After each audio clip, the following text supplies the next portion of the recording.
third year in a row, and it's so nice to see that our community, SDSI community, is growing. Oh. And of course, we're gonna do some crying later during the graduation party, but for now, no crying.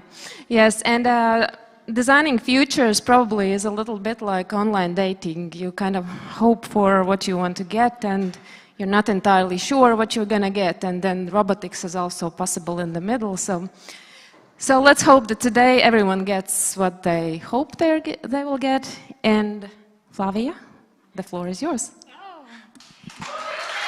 Thank you very much, Ilse. So everybody, welcomed, and thank you so much for being here. I'm so honored. Last year, actually, I was watching from home, all the way from Brazil. So saying hi to everybody here, and also people who are watching us on YouTube, and probably from Brazil as well, because I know there are two that are coming for the next cohort. So I'm really honored and happy to be here. And today, as Ilse mentioned, we're going to be discussing future and service design, looking at future, yes? So we are going to have amazing panels today. And our first one is going to be with the local Latvian. Yes, I try to practice his name. Correct me if it goes really bad, but I did my best. So now we're gonna watch and learn with Jānis Tīnasts. Is it too bad? Yes, okay, so please, Jānis. Boom, boom, mic check, cool. It is always amazing to come back here to Kuldīga. It is a fantastic and privileged feeling to call some place a home. And this is how I feel here. Oh, cool, 30 minutes, nice. Let's do it. Let's unpack what I try to say when I say that futures, and now it's a common thing to call futures, I think no explanation needed, arrives where you dig, where you are. So let's go.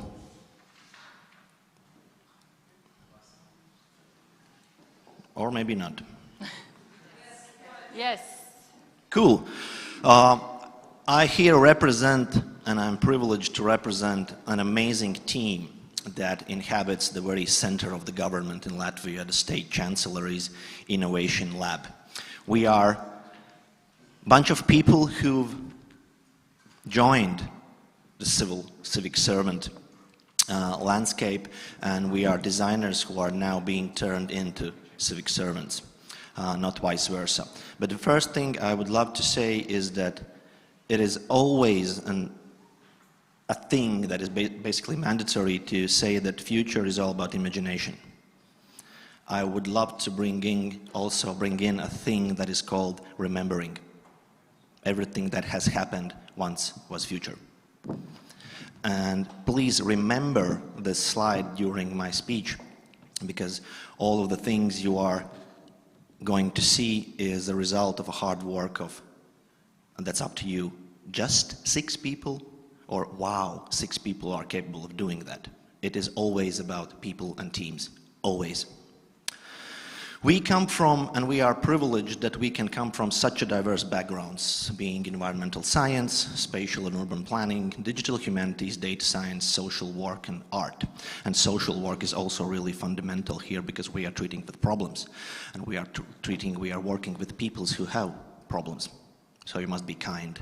You must think about their well-being. You must think about what they feel. But I think the common thing, or the main narrative that binds our work together, is that we are experienced designers coming from both academia and private sector. And I think that's a really, really cool thing to have in government at the moment, to have these perspectives.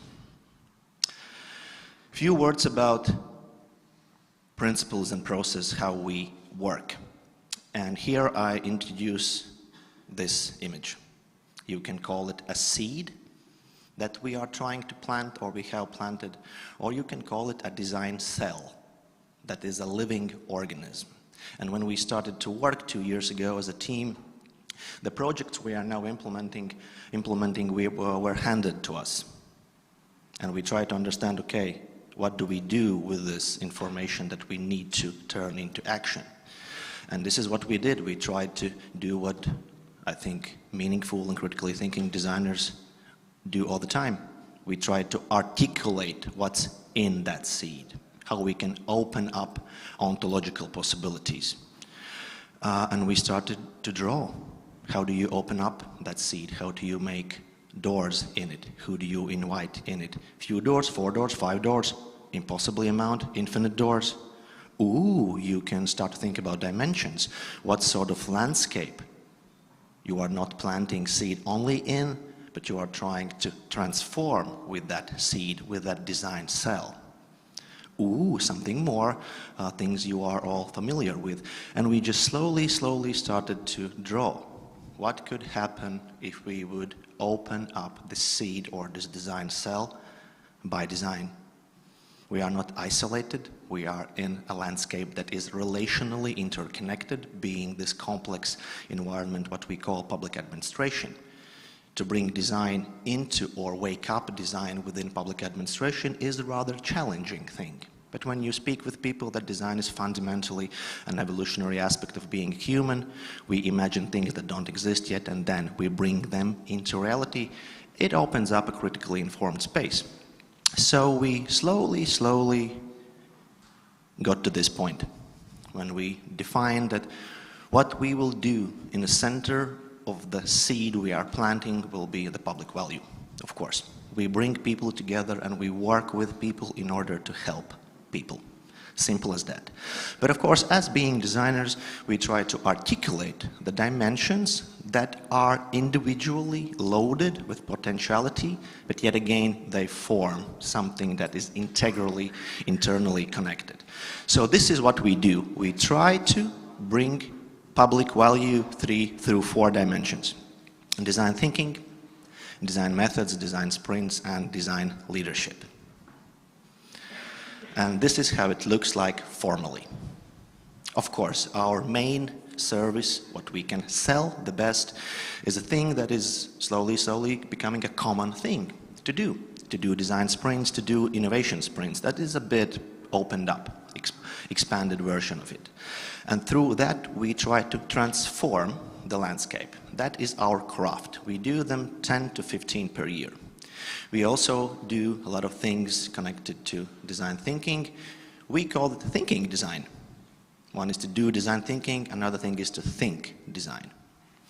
And through that dimension, we try to understand the landscape. We invite people in what we do, and therefore we introduce a specific language.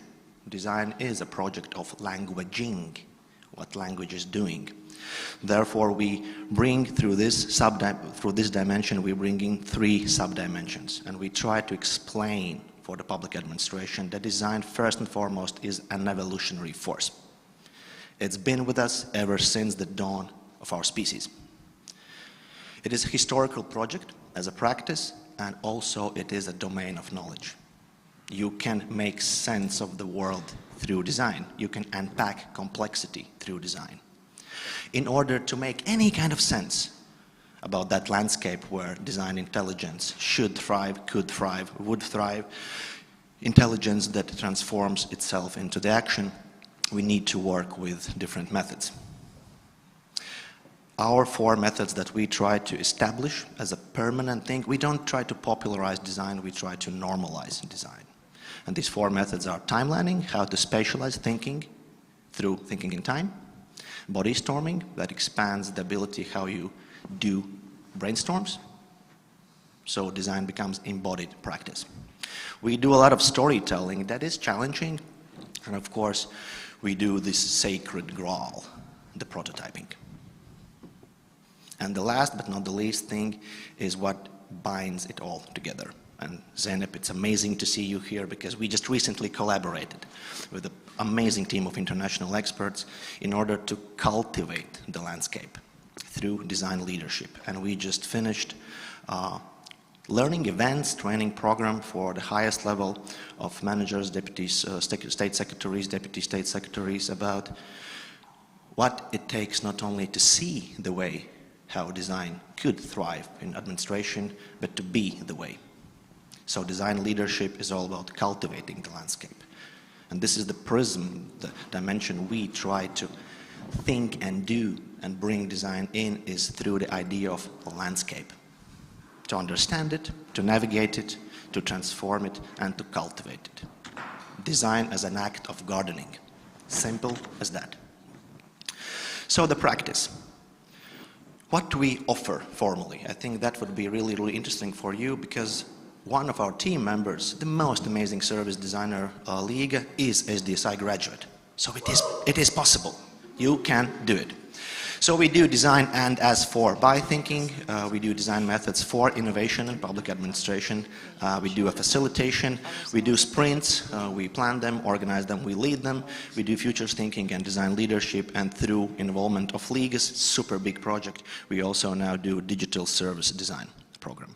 So one thing, please raise hand who have worked with us. There must be people in this room. Okay, not quite a lot, but it's beginning. We also do a consultation and coordination. We offer methods, but I think the most important thing that we try to do when we say we are bringing people together, we are the third place, that neutral, safe space where hard, difficult conversations about complexity can happen. And I think that is design leadership in my perspective. Ability to hold a safe space for tough conversations and to turn those conversations into meaningful actions. We call themselves, we are outside the trenches, no man's land, the liminality, where poesis actually can happen. Our main service, as I said, are design extended as innovation sprints, and we do that through open call for state and also municipalities each year. So the spectrum of the problems or challenges, that what might be a more humble way how to frame it, are endless.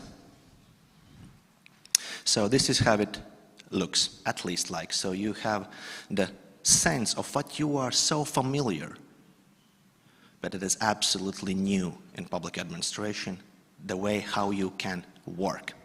And being privileged to be internally located in the center of government, state chancellery, that coordinates the work for all the ministries, it is an amazing privilege. It's a blessing to have a job that looks like, it looked like that, but now it looks like this. Smaller, but actually the screen are the same, only white. But our meta level, our design geography, as we are landscape artists in that sense, we frame and tame the problems. We befriend the problems. And through that use of language, it is also rather challenging, because we are so instinctively clinged to the fact that we should jump into solutions. Unfortunately, as you know, it doesn't happen like that. It happens like this, and you never know. It is a dance. It is a movement.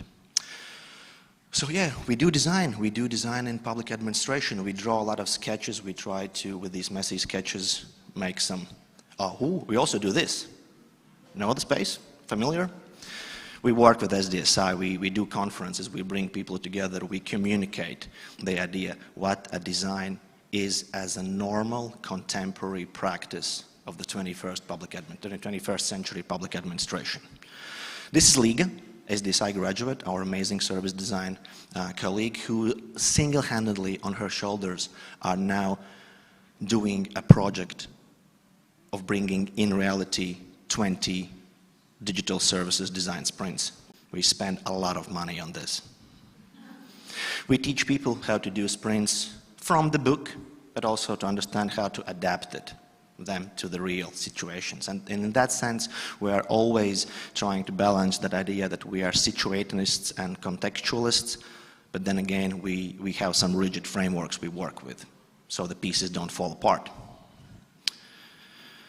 We do mediation. We work not only with media designers, but also mediators when there are hardcore conflicts. And in our experience, there have been a few of them at least. We bring people to international spaces where we show our local public administration that what we are trying to do at the moment, there are places in Europe where there is established as a normal thing. Hence, yet back again to that we normalize design.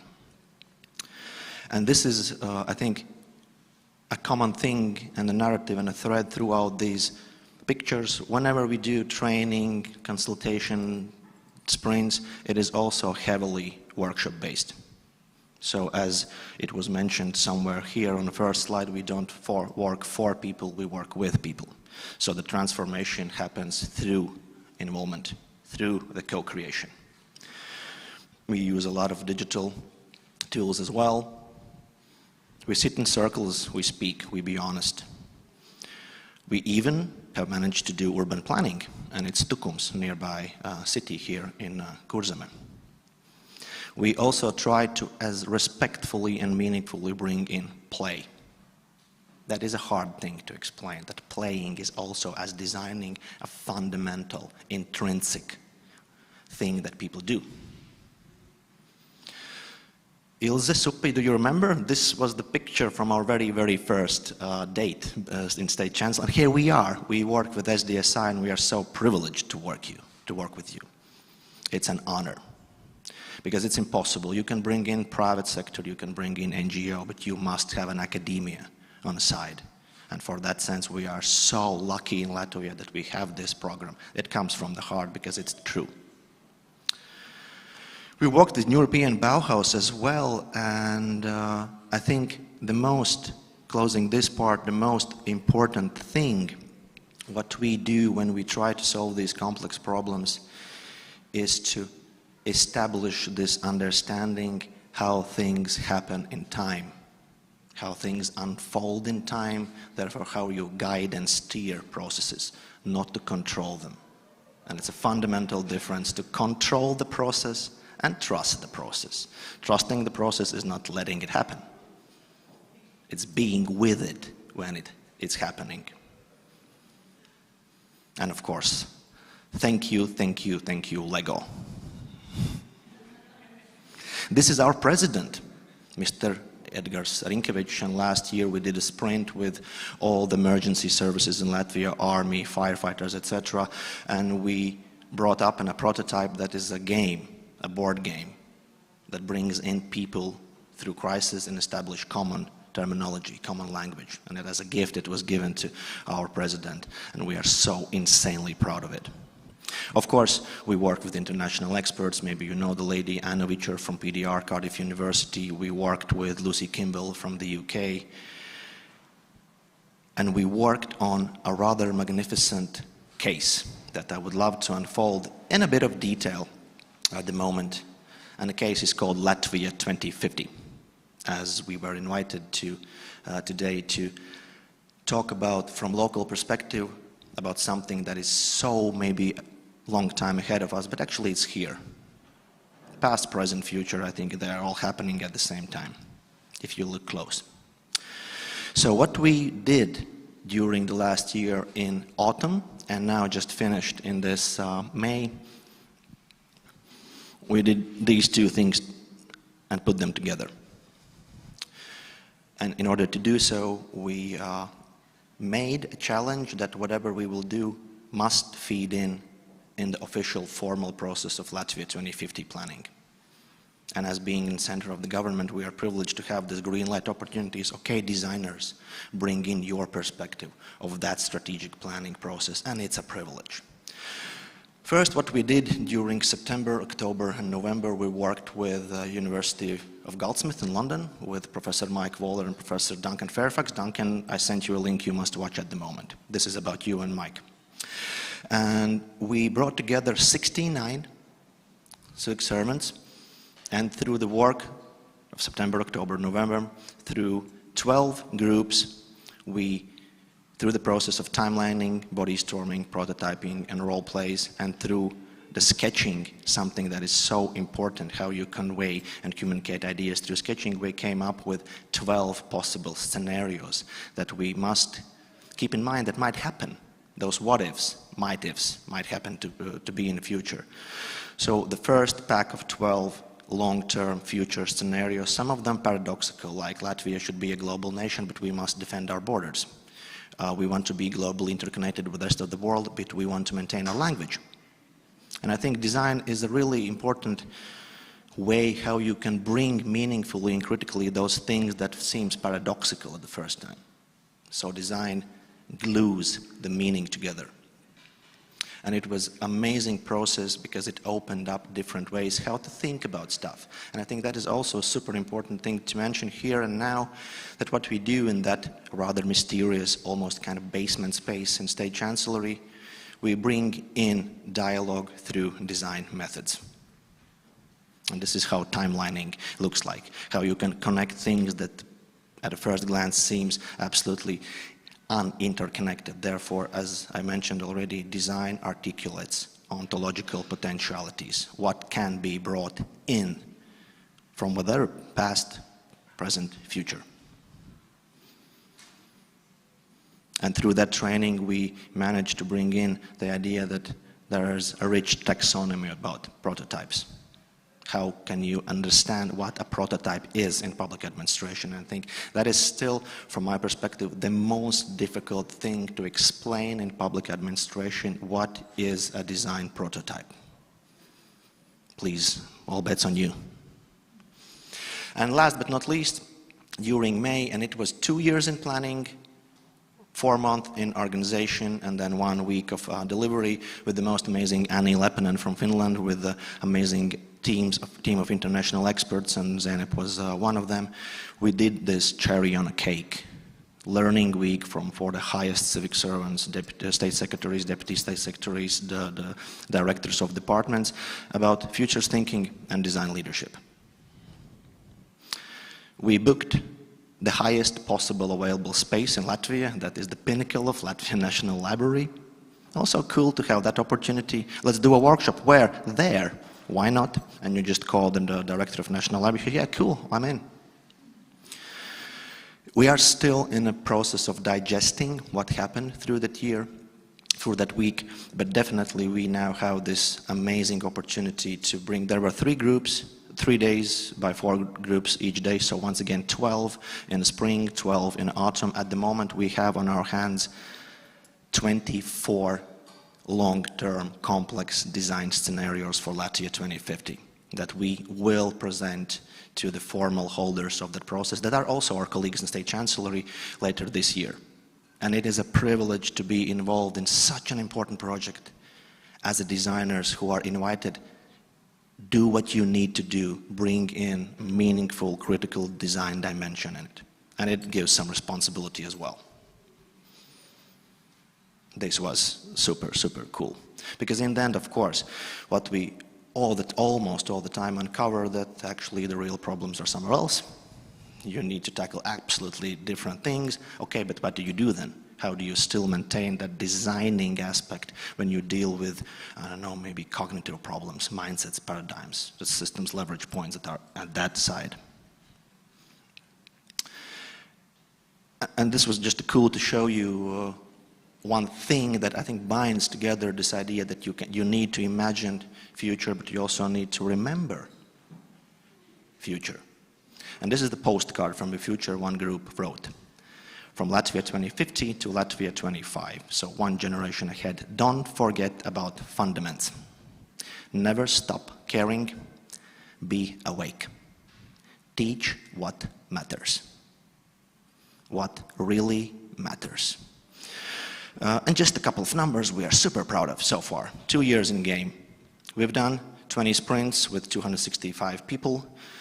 These are the sprints, just the diversity of them, starting from State Revenue Service about easing up the language, up to the establishing the very first bioregion. Thank you, Jānis, for facilitating that sprint.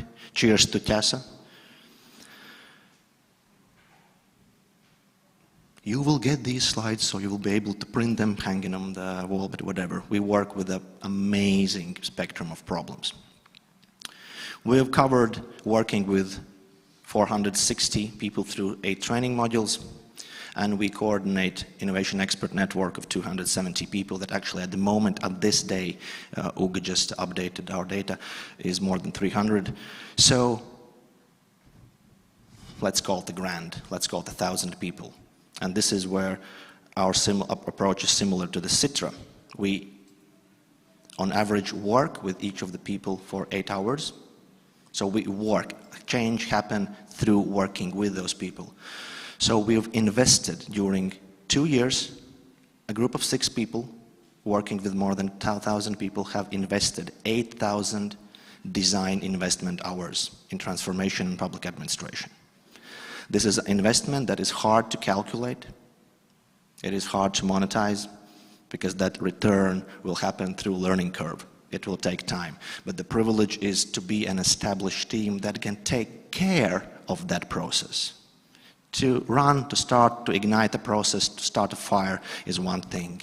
To tame it, to take care, to make care for it is a different animal. This year we will do 10 more sprints. These are the sprints League at the moment, at this very moment are doing, and as far as I know, at least 3 sprints we are doing with SDSI. So this is an amazing opportunity window how you can bring academia through that kind of hardcore, real collaboration. It is all about making added value for citizens through meaningful work. Design is just there to be by design. And everything so far we have managed. When first we draw this scheme, it was just, oh, this will guide us, this will be our navigational anchor, this will be something, a map we can use. It works. And we call it relational environments design approach. But of course there are challenges. And if you remember, 6 people can do this. These 6 people are bound to the projects we are now doing. So at this very moment as well, we are doing the best we can to make the lab as a permanent team. So now remember the 6 people, now imagine what we will be able to achieve with all of you if there will be more than 6 people. It will be geometrical progression. This, by the way, t-shirt is done by my most amazing, beautiful, talented artist wife, Alice, and the title for the t-shirt is Your Brain is Beautiful. Dear graduates, that's my wish for you. Your brain is beautiful. Now put it to work. Thank you very much. It was a privilege.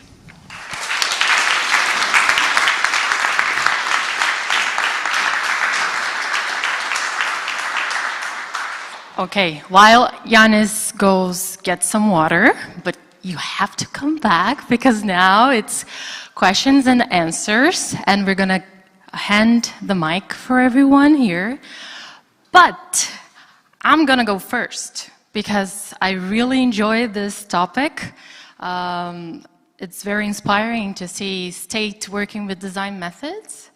And my question would be, the amazing projects you conduct, at the end of the projects, I'm very interested to know how do you debrief, and if you debrief the projects for the citizens.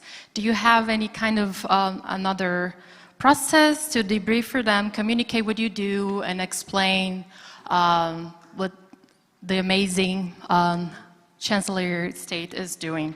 That's my question. And whoever has another question, please. That is, first of all, super important, super valid, and super difficult question. I didn't put that on slides because I believe the audience here are familiar with the template of how sprint is happening. But of course, we do a lot of pre-sprint, that alignment, when we teach people around what is going to happen at the moment. That we are not taking responsibility from you, we will work with you. We are not external consultants that you can buy and we will come up with technical solutions.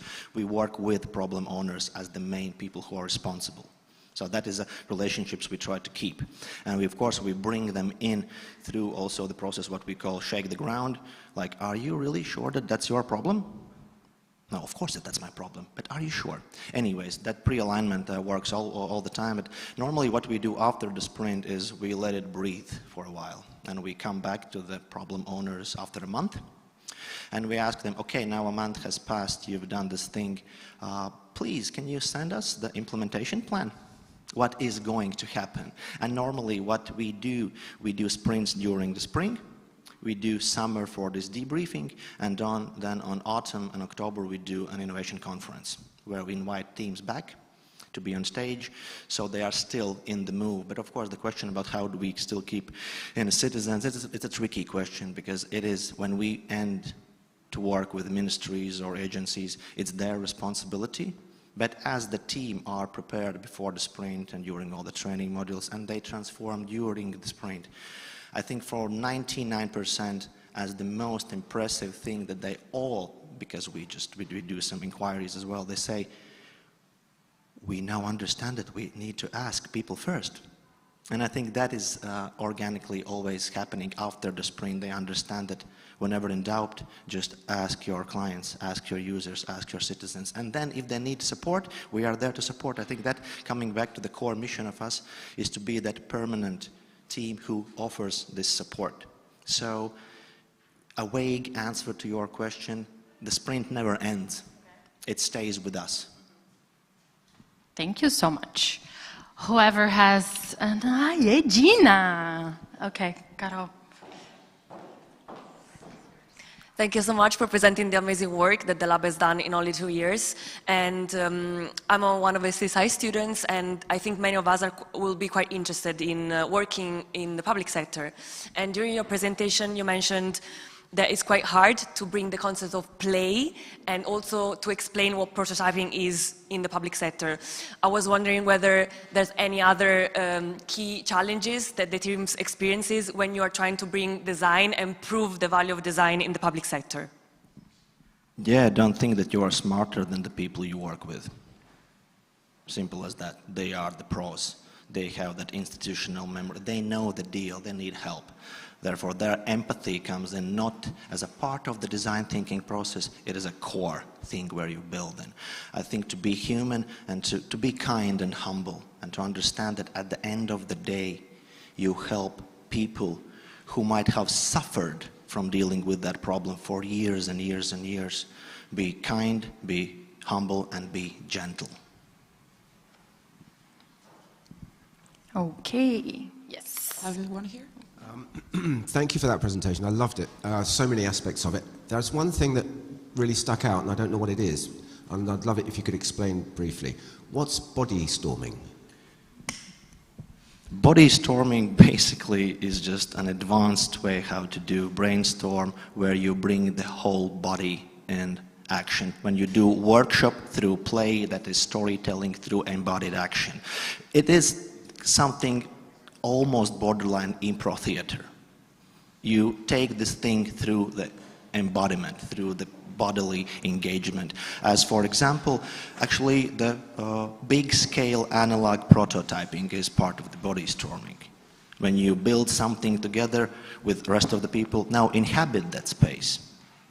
Do you find it gets better or different results than does it get better or different results than mere brainstorming? When it's done properly, timely, like time-wise, we normally do it like our third, fourth session when people have opened up and you have prepared them. Of course, it just opens up more possibilities, more ideas, because tacit knowledge, the things we know cognitively, just at 10% of what we know. We think and be with our bodies, and when you open that dimension up, there are just new neuron connections. You just open, you physically change how your cognition works. Beautiful, thank you.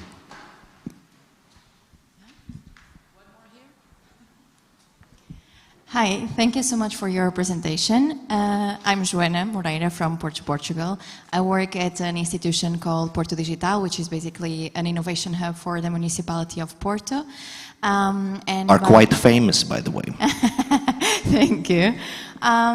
In Portugal, we have some sort of, at the national level as well, we have like an institution called Lab X, which is pretty much, from what I'm hearing, a little bit like you, but in Portugal. And obviously knowing the public sector, how, and from what I understood, you are somehow recent as well, as like integrated in the institution. So when you are designing these processes and going through all of these, when you need to present the outcomes to the rest of the well, not your team, but let's say extended team, right, which is at the national scale, and the outcomes are not as tangible or not as positive and as they might expect, what is their reaction and how do you deal with that? Another top question. I mentioned empathy, gentleness, humility, blah, blah. Also honesty. I think that's when you must be honest and understand how to explain, okay, what we just did maybe didn't get us to the solution, but what we learned so far. What are the learning outcomes? And it is an amazing opportunity to open up just a dialogue on it. But I could use an example, and I think normally what is presentable, whatever happens in the end, is some sort of a roadmap that goes into the future, some steps that will unfold some scenarios. I think the most important thing is if you can't build something spatially, or you can't build something virtually, you always can draw. And there are no concepts in the world you cannot explain or bring into discussion through sketches and diagrams.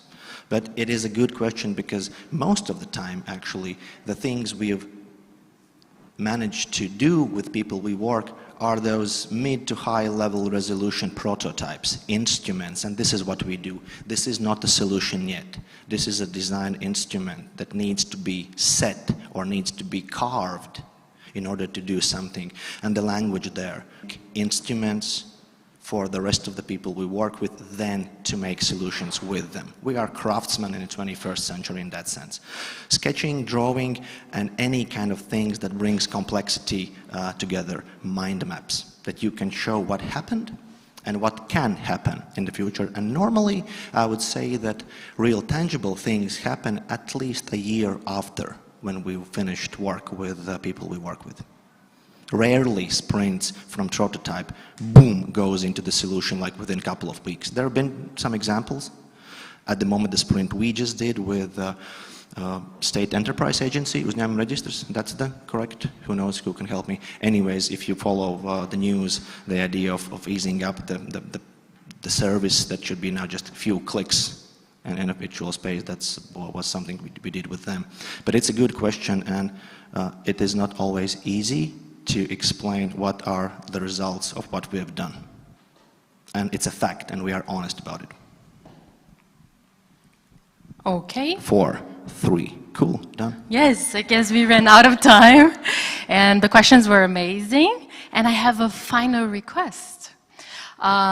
I personally would like, I think my friends also, want to be invited to a workshop, but at the library, because you showed it's a very beautiful place. I don't know if you'll be in trouble with that, but that's my request. Done. Okay.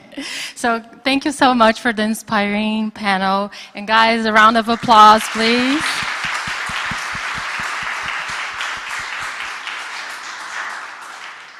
And now we have our second special panelist. And this time I didn't have to practice the name so much. She's from Brazil, just like me. So Alessandra Enriconi, come here, please. Associate Service Design Director at Denmark. Yes? Yes.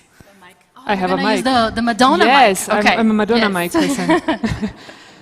So, that's the wrong presentation. That's the right one. Thank you. Hi, everyone. So, when I was preparing for this conference, I asked the amazing Agatha and Gina about what the other speakers were going to be talking. And they told me that Alicia will be talking about the future, and Zeynep will be talking about transitions. And then I thought to myself, I'll do something different. Today I want to talk to you about our current state and how the near past has brought us here.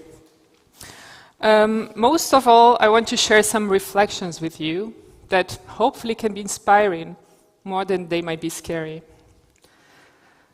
But before we start... transition. Sorry.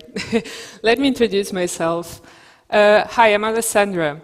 I'm originally from a city called Curitiba in Brazil, where I studied industrial design and started my career as a researcher for sustainability in the Center for Sustainable Design at the university. My journey took me to Milan, where I was an Erasmus student at Politecnico di Milano and had the chance to study product service systems and work at their design and sustainability research lab, which was a partner to the one we had in my hometown. After that, I moved to Cologne, Germany, where I studied service design as a master's studies at KIST, and I focused on improving communication and collaboration in large organizations. I then had a brief stint in Helsinki, where I was working on strategic market research for global corporations. But then I moved back to Germany and started working at Denkwerk, which is a creative consultancy where I lead a small team of service designers working on digital strategies. And I also went back to KIST, where I'm a guest lecturer for systemic design. And now that you know a bit about me, we can move on for the talk. So, for the past decade, we have been bombarded with reports about the catastrophic effects late-stage capitalism has had on our planet. The scary present we are experiencing today was originated from someone's vision of the future. Let it sink in for a second. The very things we're struggling with today, housing crisis, climate anxiety, technological addiction, these weren't accidents. These are the unintended outcomes of solutions that someone, somewhere, thought were a great idea. But how did we get here? And most importantly, how can we leave? As designers, when faced with one of these questions, we tend to jump into our problem-solving mindset. We do some user research, we developed human-centered solutions, we prototype, we test, and if we are lucky enough, we implement something and life moves on. But what if our approach to problem solving is in itself a part of the problem? The truth is, we as designers, we are often operating in systemic blind spots. We address the symptoms while missing the deeper patterns that create them. We excel at making things better for some without questioning if they can be bad for others. Every solution creates inevitably new problems. The question isn't whether this will happen. It's whether we are conscious enough to anticipate it and wise enough to design for it. And without considering our possible negative impact on the long term, we optimize experiences without really understanding the systemic context these exist within.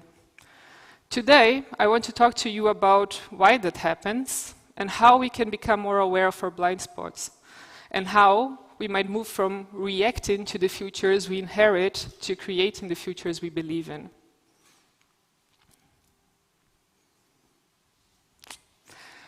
It's easier to imagine the end of the world than the end of capitalism. Does anyone in this room has ever heard this sentence? Julian Blicker from the New Future Laboratory has stated that this phrase captures an important idea. Our imaginations are often limited by the systems and structures we live within. This makes it difficult to envision alternatives.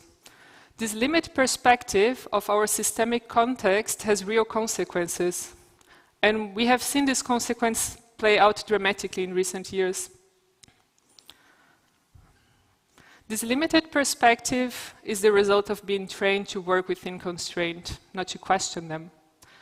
We are taught to optimize existing systems, not to reimagine them.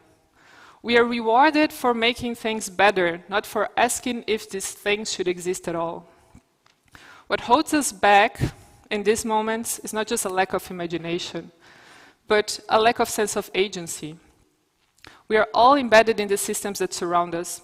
It's easier to imagine better versions of what already exists than envision radically different alternatives. We often forget that our role is to look beyond the status quo and to create better future visions. This way, we as designers can create the conditions for change to happen. So, how did we get here? On one hand, our work has made things easier to use, more efficient, frictionless. We've created interfaces that feel intuitive, services that save time, experiences that delight users. On the other hand, our urge to move fast has had a severe impact on the world around us. Does anyone here remember those times of move fast and break things? It used to be Facebook mottos for years. And what have we achieved with it? We have broken the planet by promoting faster ways of buying unnecessary things from across the globe through experiences that make the environmental impact of shipping and returns invisible. We have made housing in big cities a completely broken system by promoting short-term rentals, and through that we created a worldwide crisis. We have broken work conditions by by creating mini-job-based business models. We made labor so flexible that workers now have lost their job security, benefits, and living wages in many places. We have created channels for misinformation, hate speech, and conspiracy theories. The engagement algorithms we optimized for attention inadvertently amplified the harmful content. And right now, we are breaking people's right to their data by using it to train AI models our services are based on. Do you notice a pattern here? In each case, we solved an immediate user problem while creating a larger systemic issue. We made buying easier while making consumption unsustainable.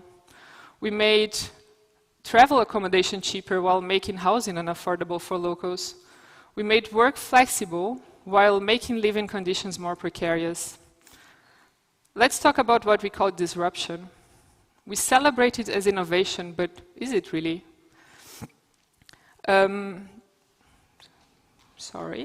By creating disruptive solutions, we have managed to permanently worsen the systems that are essential for our well-being.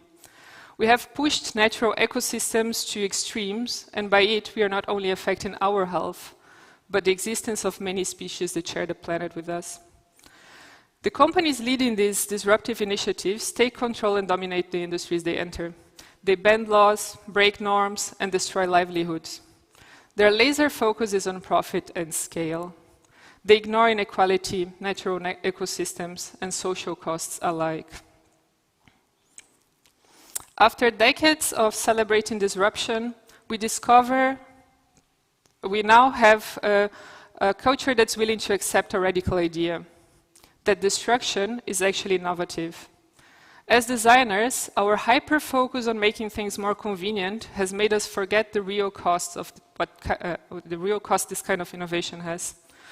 We've normalized the idea that progress requires casualties, that innovation necessitates disruption, that growth justifies harm. All of these outcomes emerge from design decisions that may have seemed reasonable or potentially harmless at the time. All we were trying to do was to reduce the friction in our everyday lives. But here's what we've learned. Friction isn't always bad. Sometimes friction is protection. Sometimes friction is thoughtfulness. Sometimes friction is what allows people to make conscious choice rather than impulsive ones. When we remove all friction from a system, we often remove people's agency within that system. Let me illustrate that with an example that might make it more concrete. Couchsurfing and Airbnb both started essentially from the same opportunity, connecting people who have a space with people looking to a place to stay. But their systemic impacts could not be more different. Couchsurfing was built around community and cultural exchange. I remember being a 20-something and experiencing life in other countries by sharing my time with people who hosted me and my friends. The system had intentional friction built into it.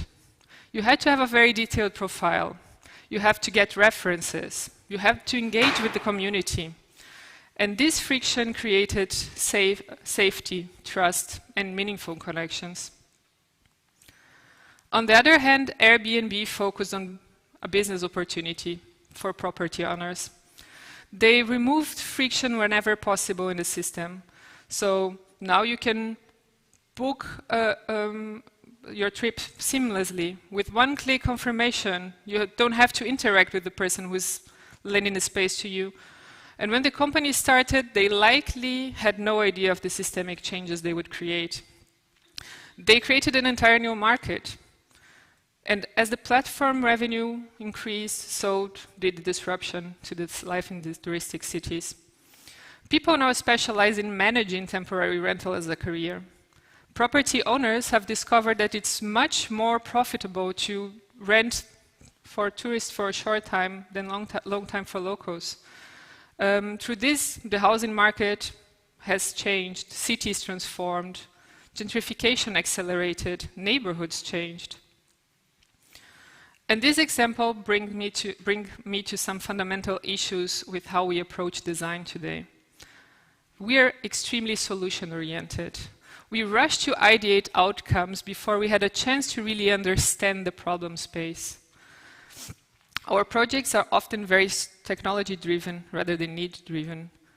We ask how might we, before we had a chance to understand why should we.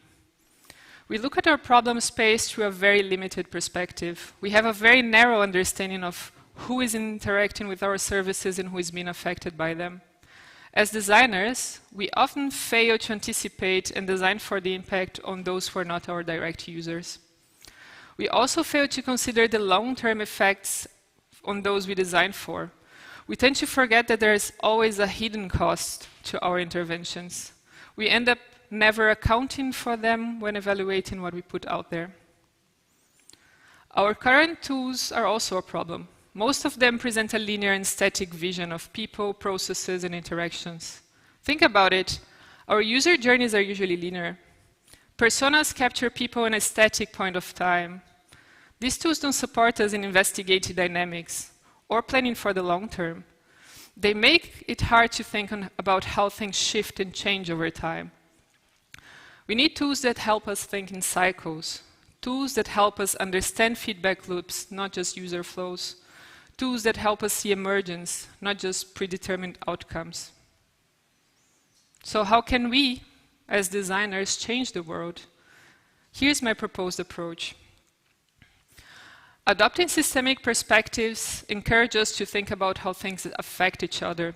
It goes beyond just how people benefit from using something. It requires us to move our focus from designing solutions towards shaping the context in which these solutions exist. We need to start considering the impact our services have on a larger scale and over time. We need to look beyond who is in direct contact with our solutions and to consider our possible impact in the future and how we can course correct if things go wrong. This mindset shift is about understanding the larger context, pondering the consequences of change, and mitigating harm. It's about designing not just for the user, but for the use context, not just for the present, but for the precedent we are setting. So, how do we uncover the systemic dynamics around us? That means, how do we develop the ability to see beyond isolated problems and instead see the interconnected webs that create them? It starts with context awareness. We need to practice operating at different zoom levels to see both parts and the whole. Because, as Capra puts it, systems thinking is contextual, which is the opposite of analytical thinking. Analysis means taking something apart in order to understand it. Systems thinking means putting it in the context of a larger whole. We need to look at how people interact with our solutions and how these fit and affect their everyday life, their community, and the larger economic and ecological systems they are part of. Neither view is complete on its own. We need multiple perspectives. We need to be aware of our role in increasing and easing complexity with our solutions. When we define the boundaries of what we are examining, we make a conscious choice of what to include and exclude. The choice fundamentally affects what we focus on. If we draw our boundary around the user, we optimize for user experience. If we draw our boundary around the community, we optimize for social impact. If we draw it around natural ecosystems, we optimize for sustainability. The boundary we choose determines the problems we see and the solutions we create. But here's the challenge. We cannot optimize for everything at once. We need to make trade-offs. The key is making those trade-offs consciously and not just by default. Another crucial aspect of this perspective shift is recognizing power dynamics. Who has agency within the system? Who doesn't? Whose voices are heard? Whose are silenced? It is our role to make sure that the people who don't have a voice, who don't have power, have a voice in the room. This isn't just about inclusivity. It's about creating solutions that work for everyone, not just for those who have the most influence. Many of the people most affected by design decisions have the least say in them. When we design within the system, we need to be especially mindful of those who lack choice or agency. Power shapes everything in a system. Which problem gets attention, which solution gets funded, who is heard. If we're not intentional about working on power dynamics, we will unconsciously design for those who already have power. Working systemically requires us to shift our roles. We move between being experts in our domain to being facilitators to the collective process of connecting the dots. Our job isn't to have all the answers. It is to help people see connections, to bring different perspectives together, and break down siloed thinking. It's about mapping systems to make complexity navigable, and through that, reduce insecurities and create new capabilities. By becoming aware of the systems we are part of and the consequences of our actions within a broader context, we can start to act from a different place, as individuals, as organizations, as whole societies. From this awareness, we can begin to overcome the unintended consequences of a partial view of the world. And we can start by reframing what innovation actually means. Disruption is not innovation. As Creighton Bergman nicely said, true innovation is a creative act. It requires a unifying vision, strategic planning, systems thinking, shaping holistic experiences inclusive of all stakeholders. I believe true innovation originates from working while being mindful of the complex contexts in which we operate in, not fighting against them. We should move beyond quick wins and short-sighted solutions. That's taking the easy way out. The real challenge is innovating through nurturing system, creating sustainable growth, and building for the long haul. Julian Blicker, our friend again from Capitalism, from the New Future Laboratory, offers a simple but profound advice when envisioning desirable futures.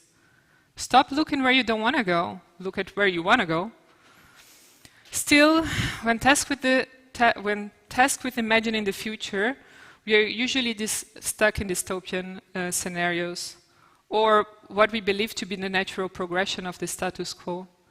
Don't imagine the world you don't want to live in. Imagine the world you would want your kids and their kids to grow up in. This is where our power as designers truly lies. We have this superpower of co-envisioning futures and implementing them to transform and reshape the world around us. Marzia Ariko says that when you change the way you see your role, you change what is possible within it. Part of our job is to predict how a problem will look in the future and how it will impact the systems in the mid and long term. This requires us to reframe our role as designers. Instead of seeing ourselves as problem solvers, we might start thinking of ourselves as future shapers. Instead of designing solutions, we might start focusing on designing solutions to allow desirable futures to emerge. This means designing less and enabling more, making our interventions lighter, more contextual, more distributed, reducing the distance between information and people, and trusting them to participate in the design process.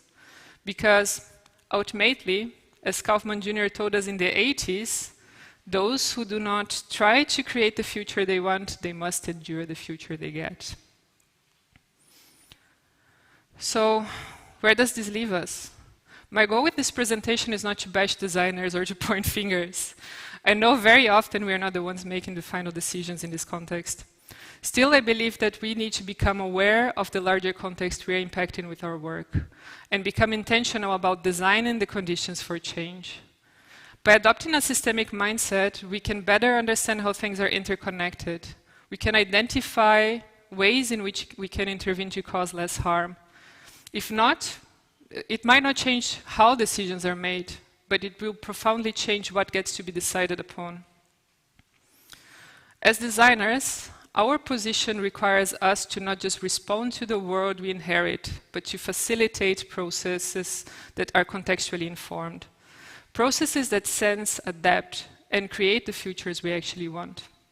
This isn't easy work. It requires humility, curiosity, and a willingness to step beyond the boundaries of traditional design practices. It requires us to sit with complexity rather than rushing to simplify it.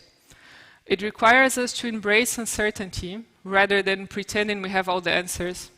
But it's necessary work if we want to create solutions that don't simply become tomorrow's problem.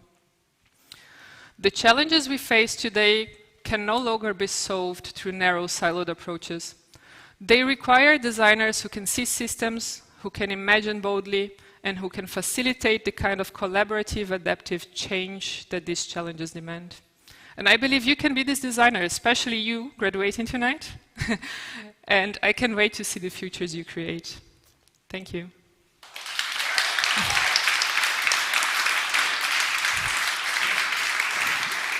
Alessandra, can you hear me? Yes? Yes. Thank you so much, Alessandra. It was very inspiring, and I loved the sentence you said, instead of using, or we can also use why, might we, but why should we? Yes. It's very important. I think this is a very big change in the designer mindset. Following what we did with Yannis, now it's questions, open questions for the public here. Does anybody have a question? Yes, Professor Jorn. Yes. Hi, thank you for the talk. I think you're naming very well, analyze the problem very well, and systems design as a reply to that. Have you got an example from your professional practice in Denkwerk or somewhere else where you actually managed to convince Airbnb or anybody else to change their business model? Well, or if not, then what is your who are your clients and who are you progressing?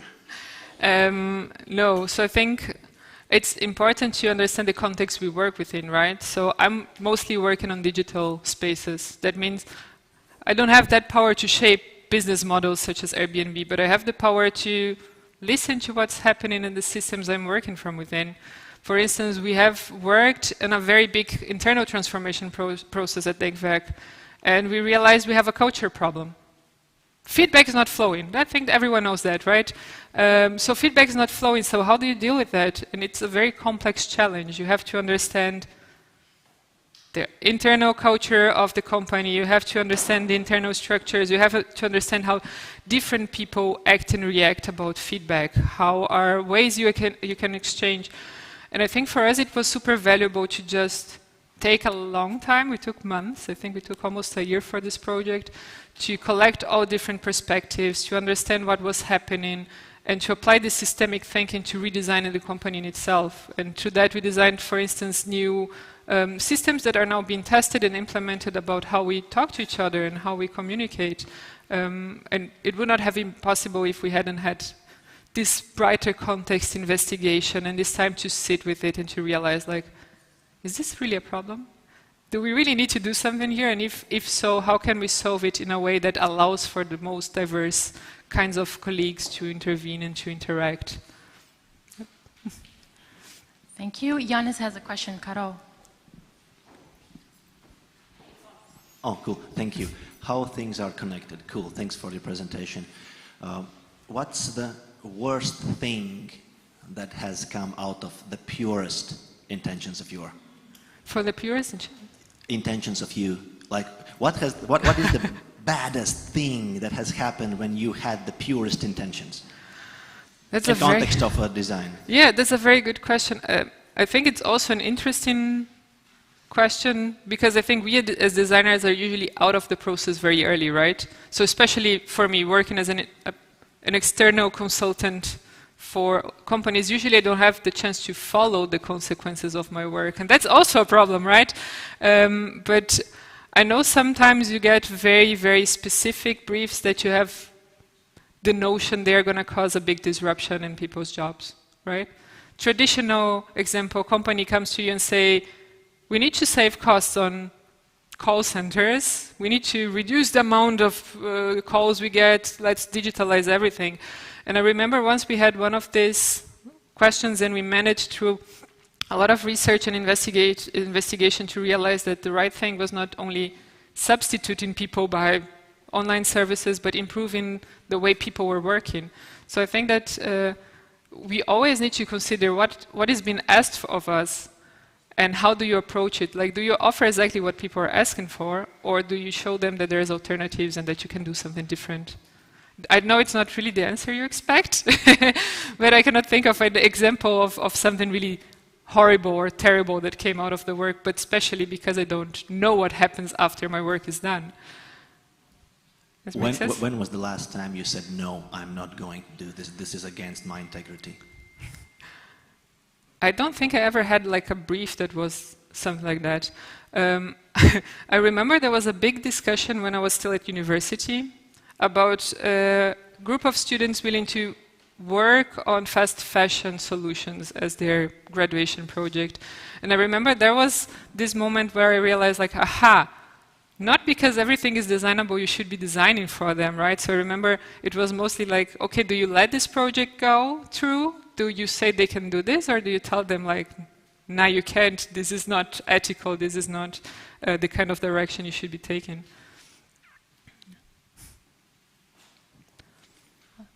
Yes.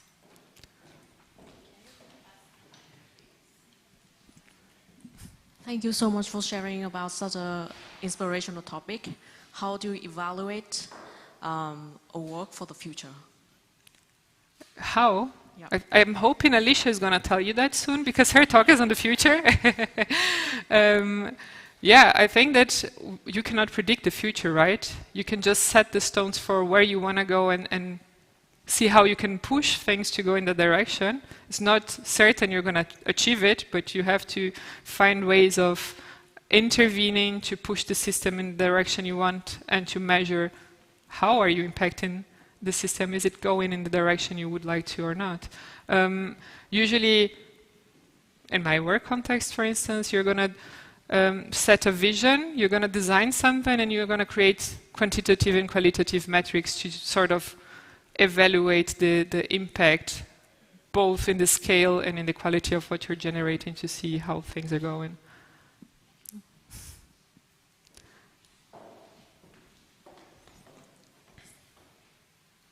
We have time for one more question. Anybody? No? Okay. So, Alessandra, thank you so much. It was very inspiring again. And thank you. A round of applause for Alessandra.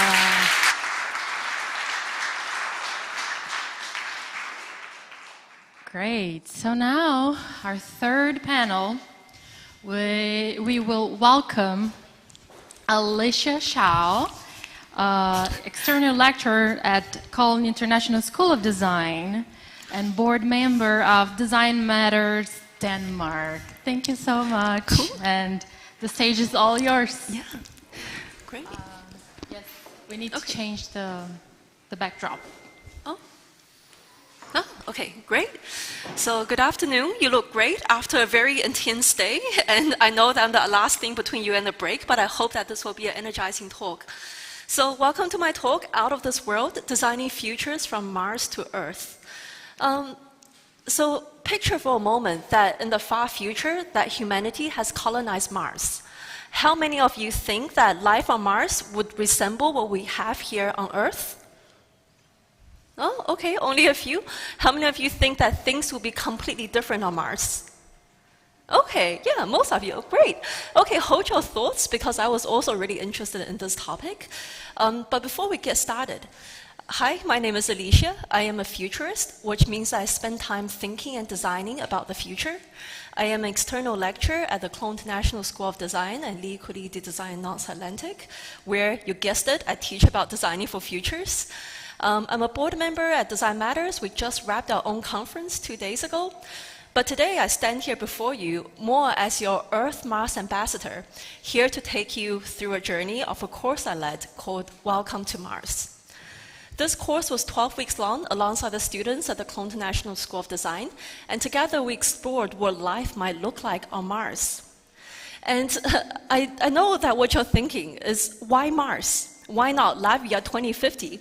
And I think that by positioning the project on Mars, it gives us a unique lens to examine our own Earth-constrained biases and assumptions. Because sometimes it's just harder to see something when you're a part of it. So by putting the project on Mars, we were able to temporarily suspend any disbelief we had about the future. And the students stopped asking the dreaded question, but how? And they started asking questions that is more, what if? And these what-if questions are so important when we talk about far futures, because when we think about the future often feels volatile, uncertain, complex, and ambiguous. And all of these words are uncomfortable words that we have to sit with. So as humans, we have a natural tendency of wanting to turn these words around. We want to turn the volatility into stability, uncertainty into certainty, complexity into simplicity, and ambiguity into clarity. But in this process, we lose a lot of nuances and granularities about the future, and we fall into this trap of thinking that there's a now, and that there's one future, and that there's only one way towards it. So we spend all of our time trying to predict that one correct path.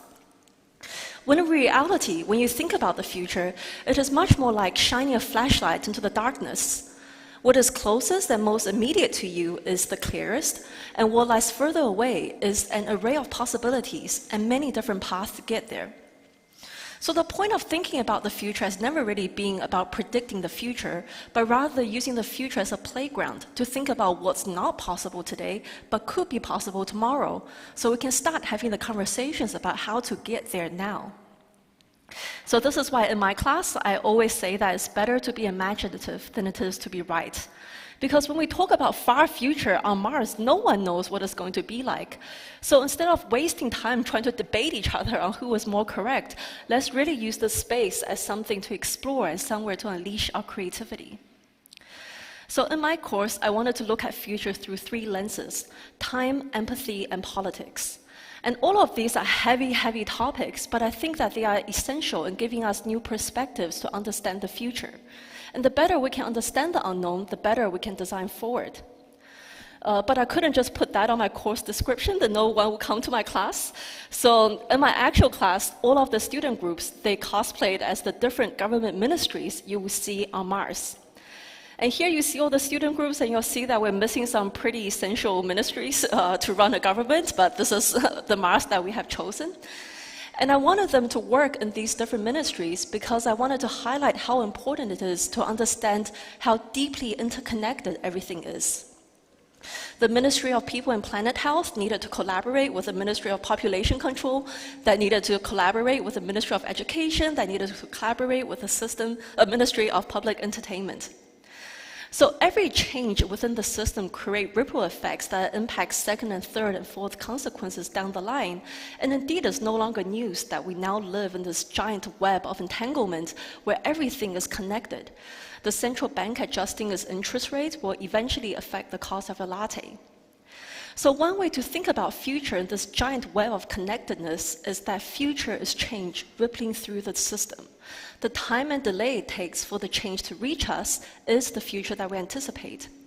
Because any change within the system, it has an immediate impact, but the future doesn't stop there. Because 2 days from now is the future, so it's 2 months, 2 years, 20 years. So after the immediate impact, there's often a second consequence, third consequence, fourth consequence that unfolds over time.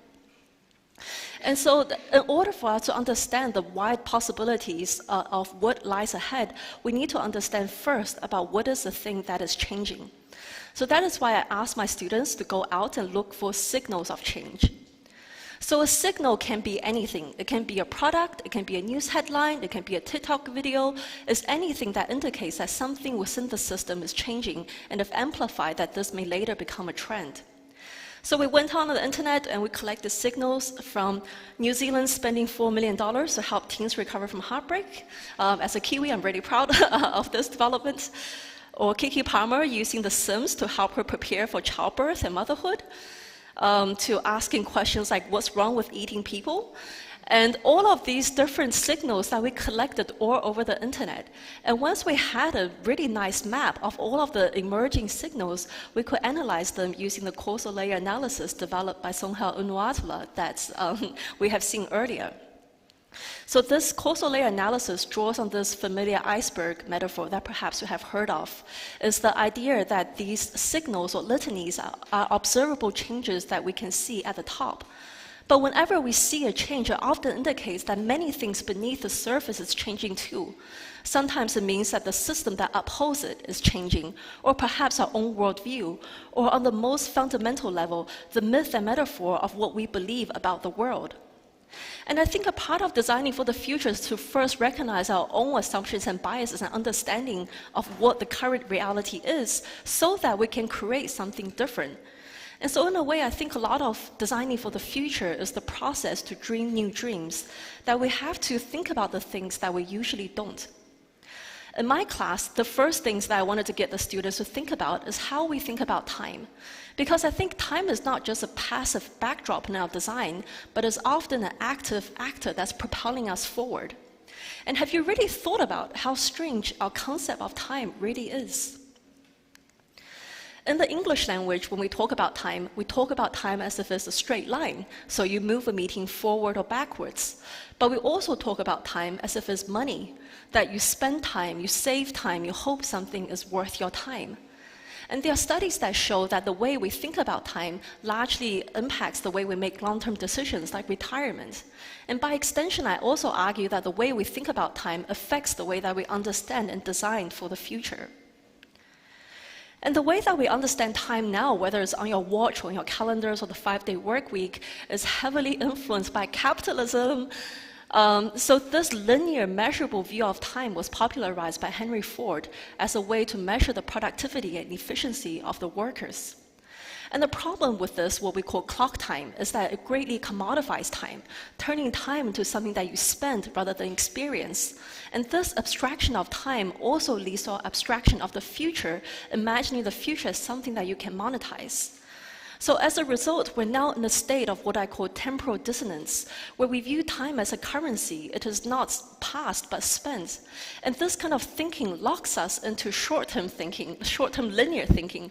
What are the immediate gains? How do we measure the return of investments? What is the growth that we can expect? And with this kind of thinking, it's much harder to design for a more sustainable, holistic world. And if we apply this to the causal layer analysis, we will find that the myth and metaphor that shape this belief is literally that time is money. And if you are losing a little bit of heart, maybe it will be good for you to know that time wasn't always like this. In fact, we see many indigenous cultures around the world that still preserves this sense of what we call event time. Event time is the understanding that time doesn't occur in isolation, but it is reflected in the natural occurrences and rhythms of things around us. So in this time perception, you wouldn't go home at 5 p.m., but you go home when it's dark. Or like the Burman monks, that they don't get up at a certain time every day, but they get up when there's light enough to see the veins in their hand. So in this time perception, we can find time being reflected tangibly in the system around us through the waves, through the tides, through the ripening of fruits. And by extension, future also is no longer a distant abstract concept, but you can also find the systems around you too. This is how the people in Vanuatu are able to tell upcoming cyclones based on the mango tree's early flowering, or the Khasi people in India spending decades weaving bridges out of tree roots, not for themselves, but for the generations to come. And I was so fascinated by this idea of non-linear time perception. So I asked one of these what-if questions to my students. What if when we designed for life on Mars, we imagine time as something different that doesn't just travel in a straight line? One student group, the people of Planet Health, they proposed this closed-loop policy for your life on Mars. They believe that when you are born, when you live for yourself, the ego, and when you die, you live for the collective, you become selfless. What it means is that we will take care of you as long as you're alive here on Mars, but once you die, we will repurpose your body either into food or into fertilizers to sustain the planet and for the next generation. So in this model, you can see that your health is deeply intrinsically linked to the planet health, and that it goes around in a circle, kind of like circular economy, except it is with your own life.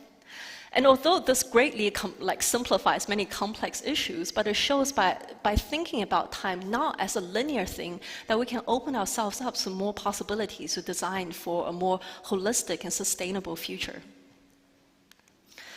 Okay, but hearing that you will be turned into worm food after you die can be a hard pill to swallow. So I would like to know, how many of you think of yourself as rational people? Oh, okay, quite high actually among designers that I've spoken to.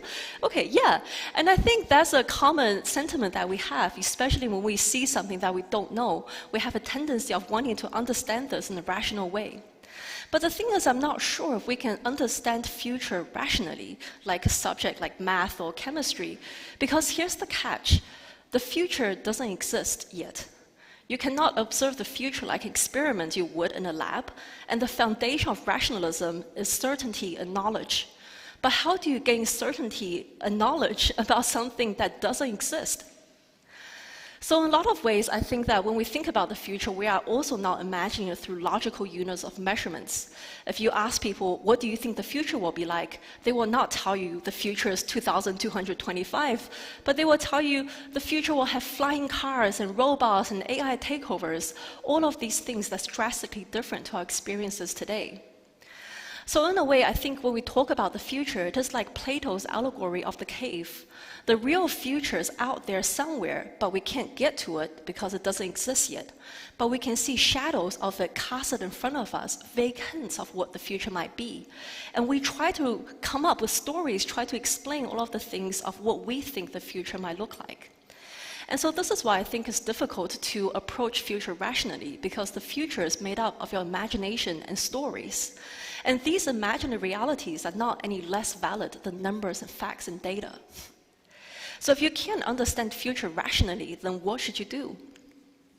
In the past, I talked about how to use empathy as a tool to understand the future, that we needed to extend empathy beyond ourselves to listen to other people's visions about what the future will be like. We needed to extend empathy beyond our own species to give a voice to those without. And we needed to extend empathy beyond our temporality to understand that we're designing for systems that existed long before us and will continue to exist without us.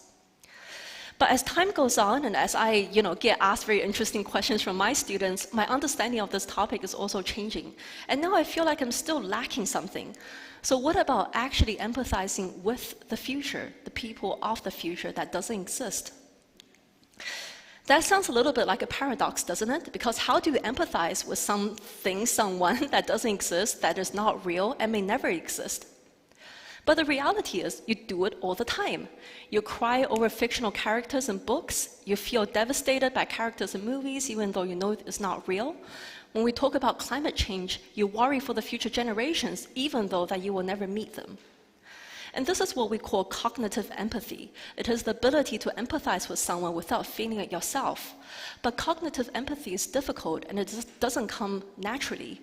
But it is what we need in order to drive behavioral change. Because after all, why should you eat less meat or buy an electrical car or pay more for sustainable fashion for people that you have never met, that isn't real and will not do a single thing for you? So in my class, I wanted to find a way to consciously cultivate this sense of empathy. And this is what I call radical empathy, the ability to really extend your compassion and understanding to the people that don't exist. Because I think often it's not enough to just design a future, but we have to bridge the gap between this future and our present emotions in order for us to design for these futures thoughtfully and also to drive behavior change now.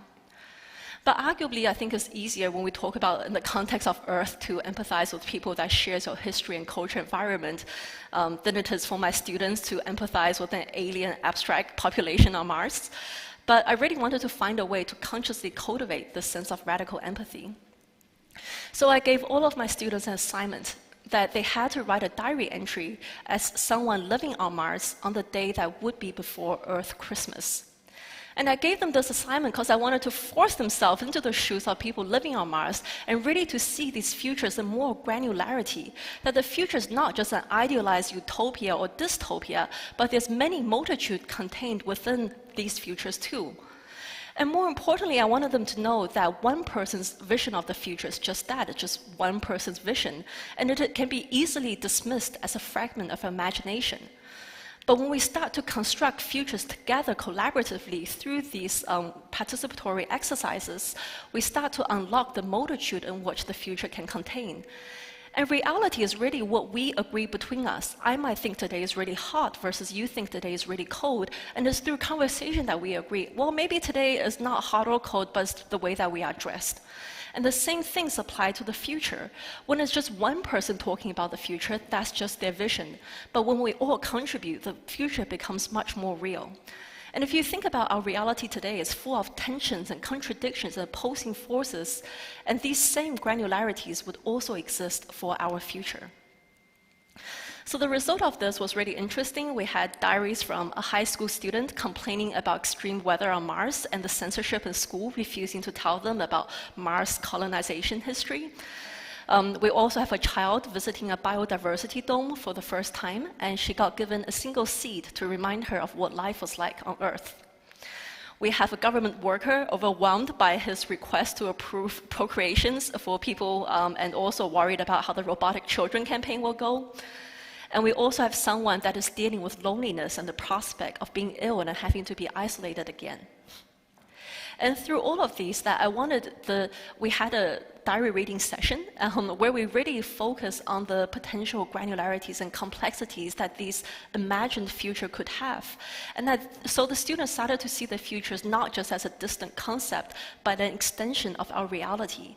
And I think it's important because we need to feel connected to these futures in order to design for it thoughtfully. So here is my controversial opinion.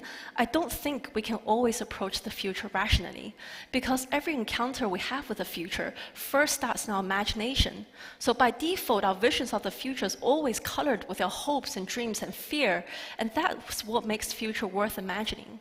If we want to approach the future purely rationally, then we take away the warmth that makes it human.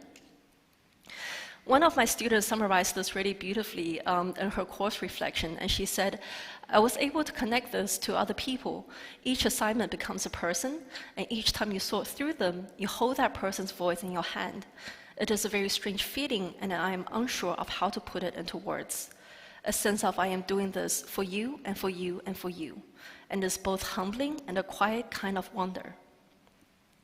And what Katrina so beautifully summarized here was a red thread that I hid throughout the course, and that is the future is always political.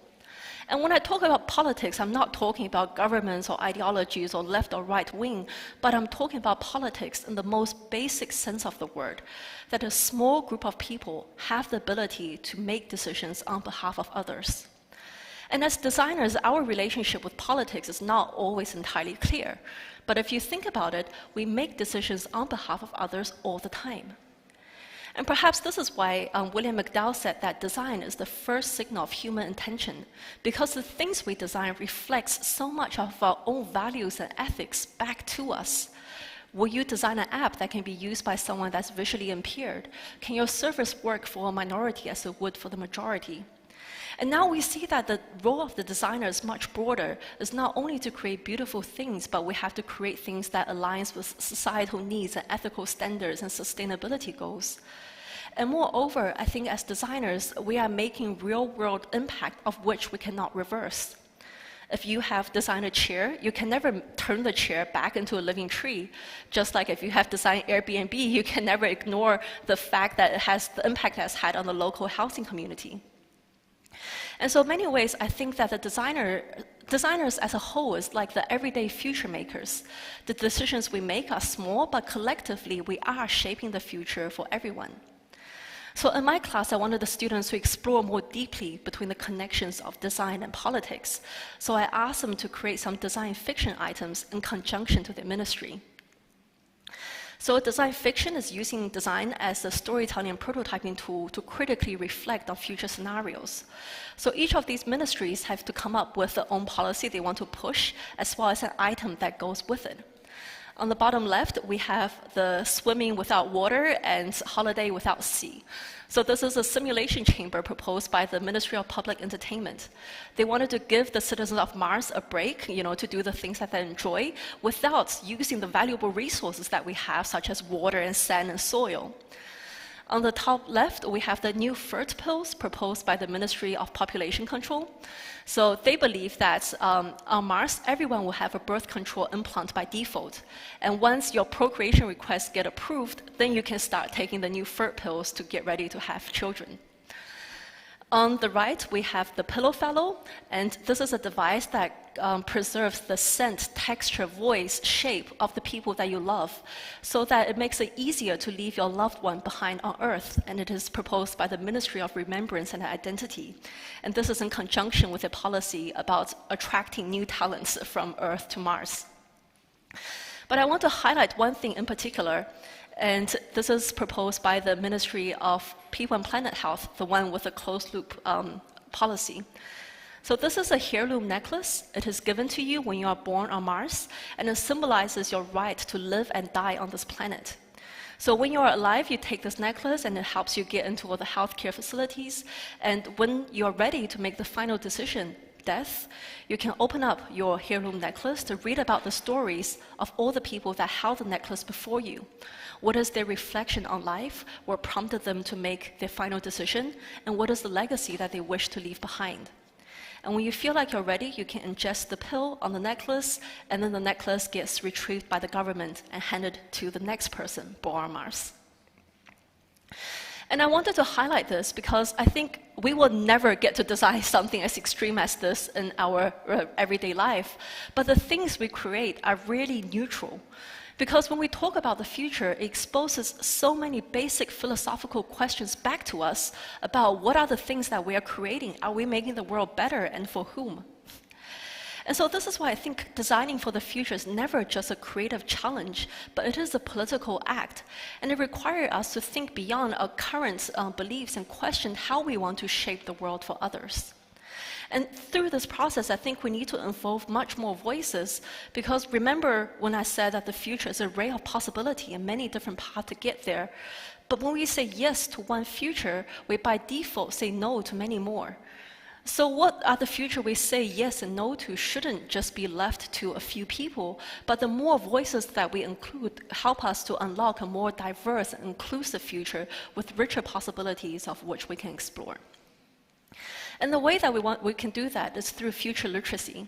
And future literacy is a skill like math or English, something that you can practice and can become more fluent in.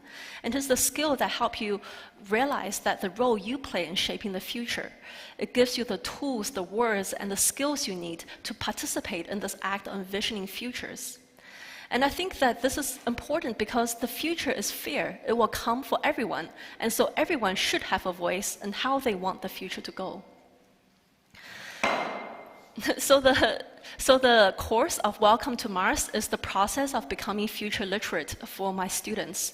At the end of the class, I asked them to write a reflection on what is their understanding of designing for the future. And you can read it in our first volume of Young Designers Manifesto to Designing for the Future. Second volume coming through.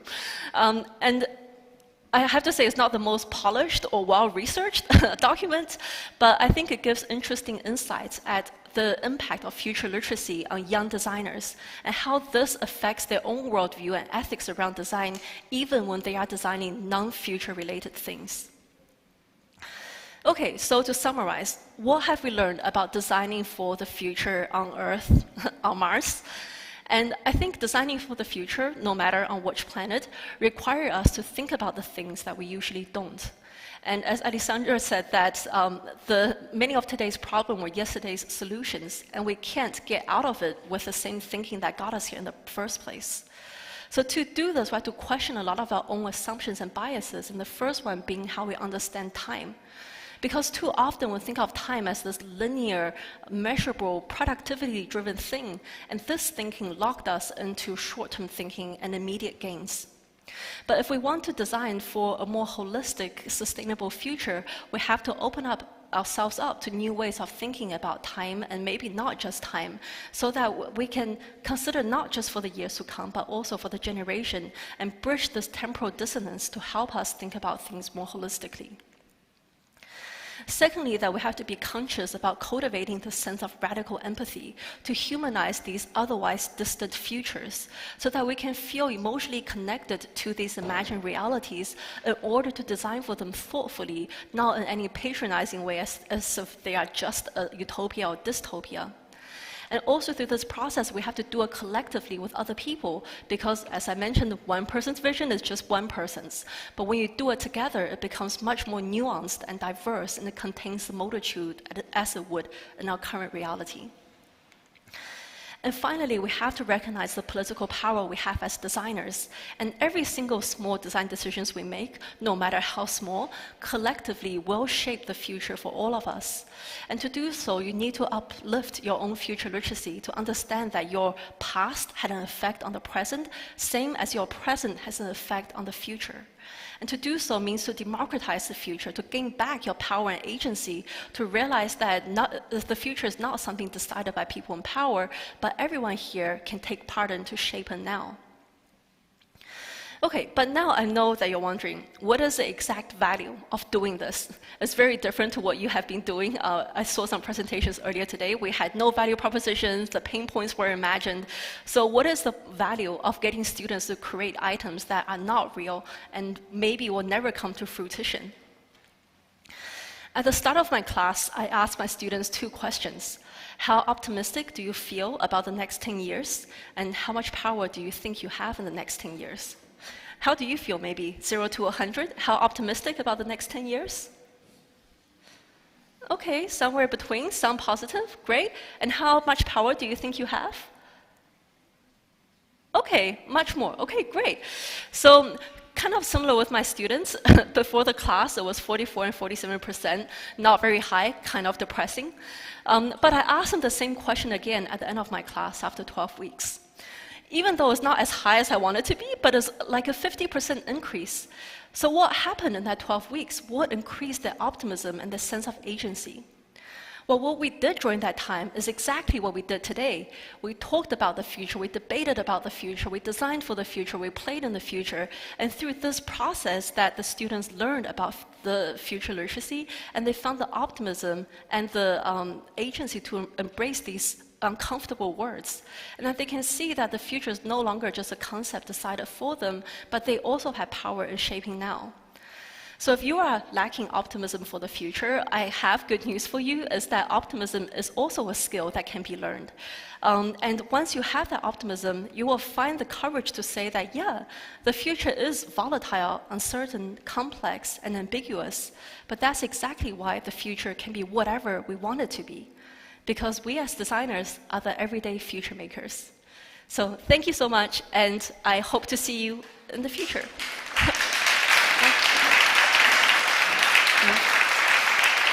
Thank you so much, Alicia. So guys, are you ready for questions for Mars? Yeah.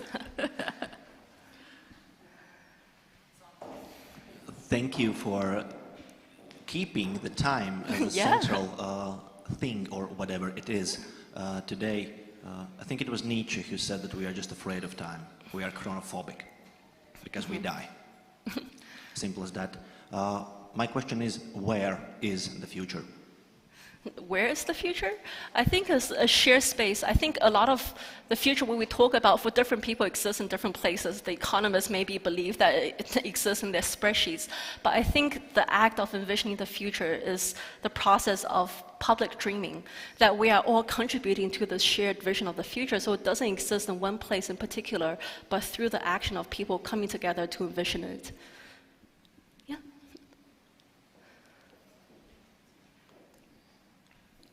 Anyone?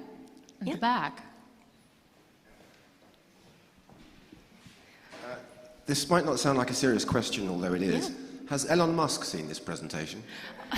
If you know him, I'm ready, yeah. Tweet I'm at him. not sure if he should. Yeah, yeah, but I hope maybe eventually express with him. Anyone have Twitter X can go at him. Yeah. Well.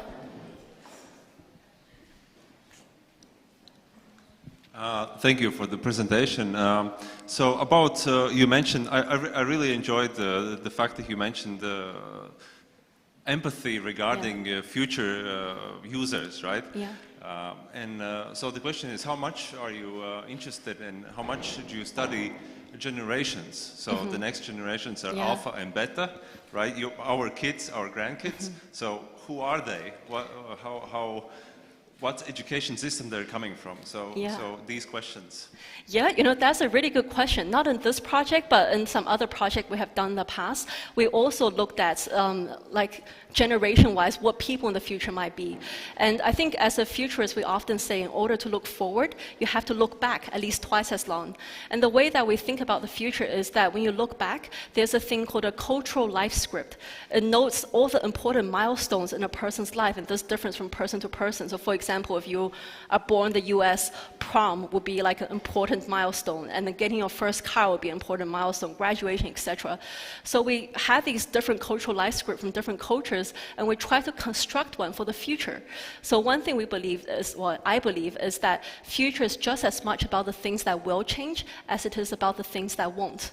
So when we talk about the future, we get so easily engulfed in like new technologies, emergent things that might change.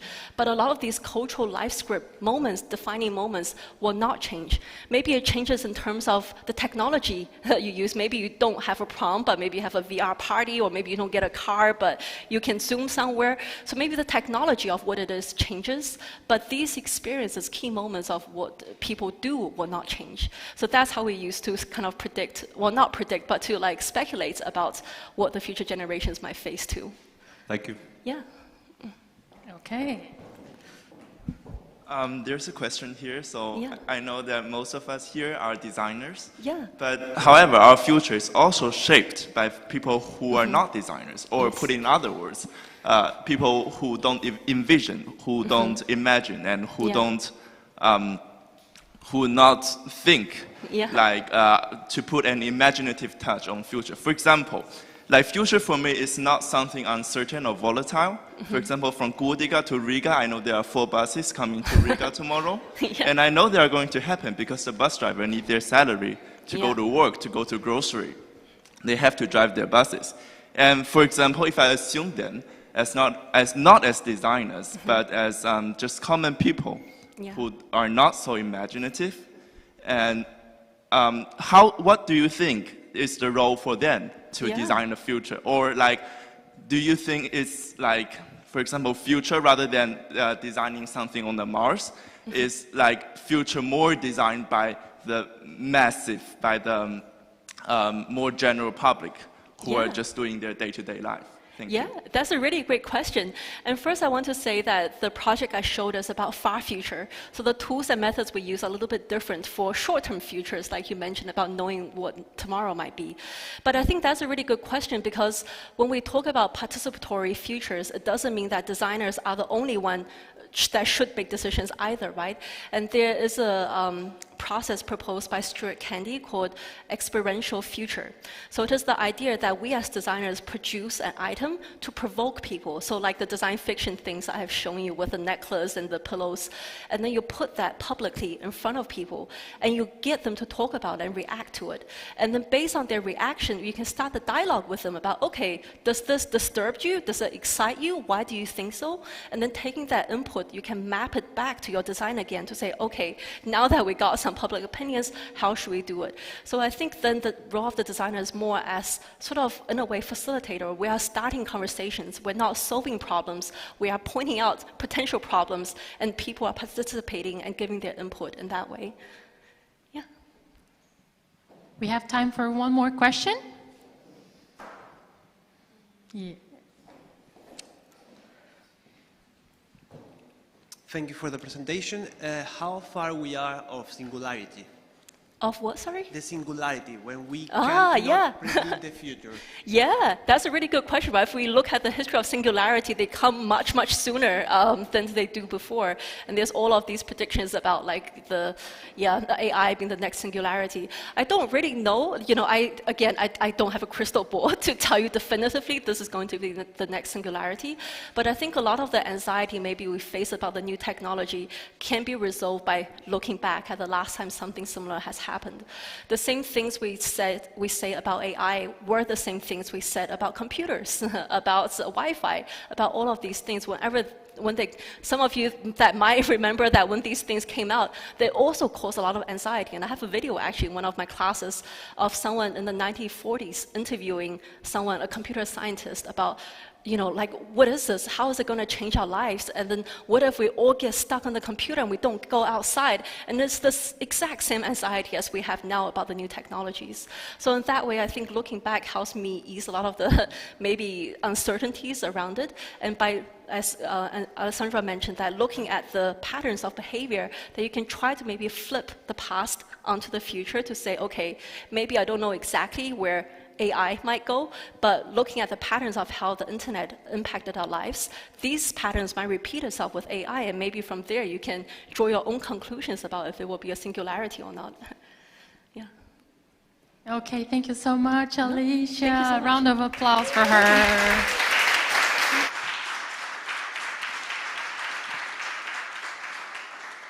So guys, now we have a 15-minute break.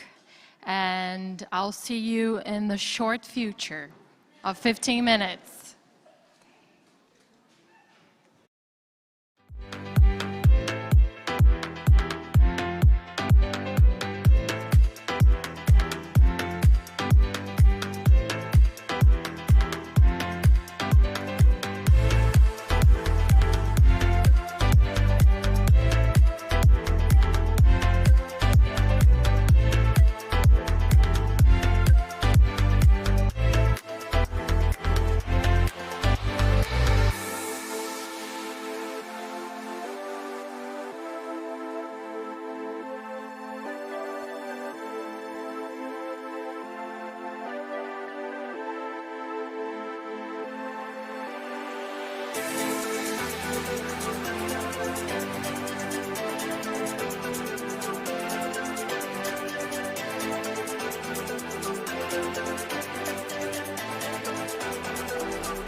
people. We're starting again.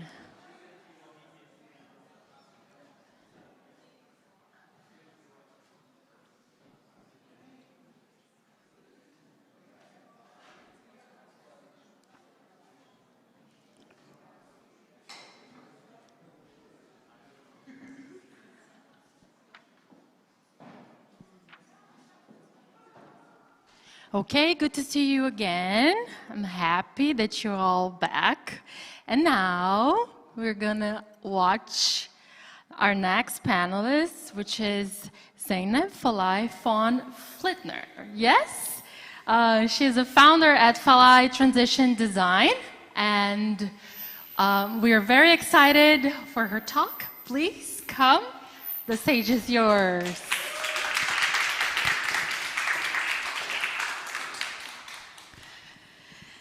Thank you for the invitation, and hello everybody.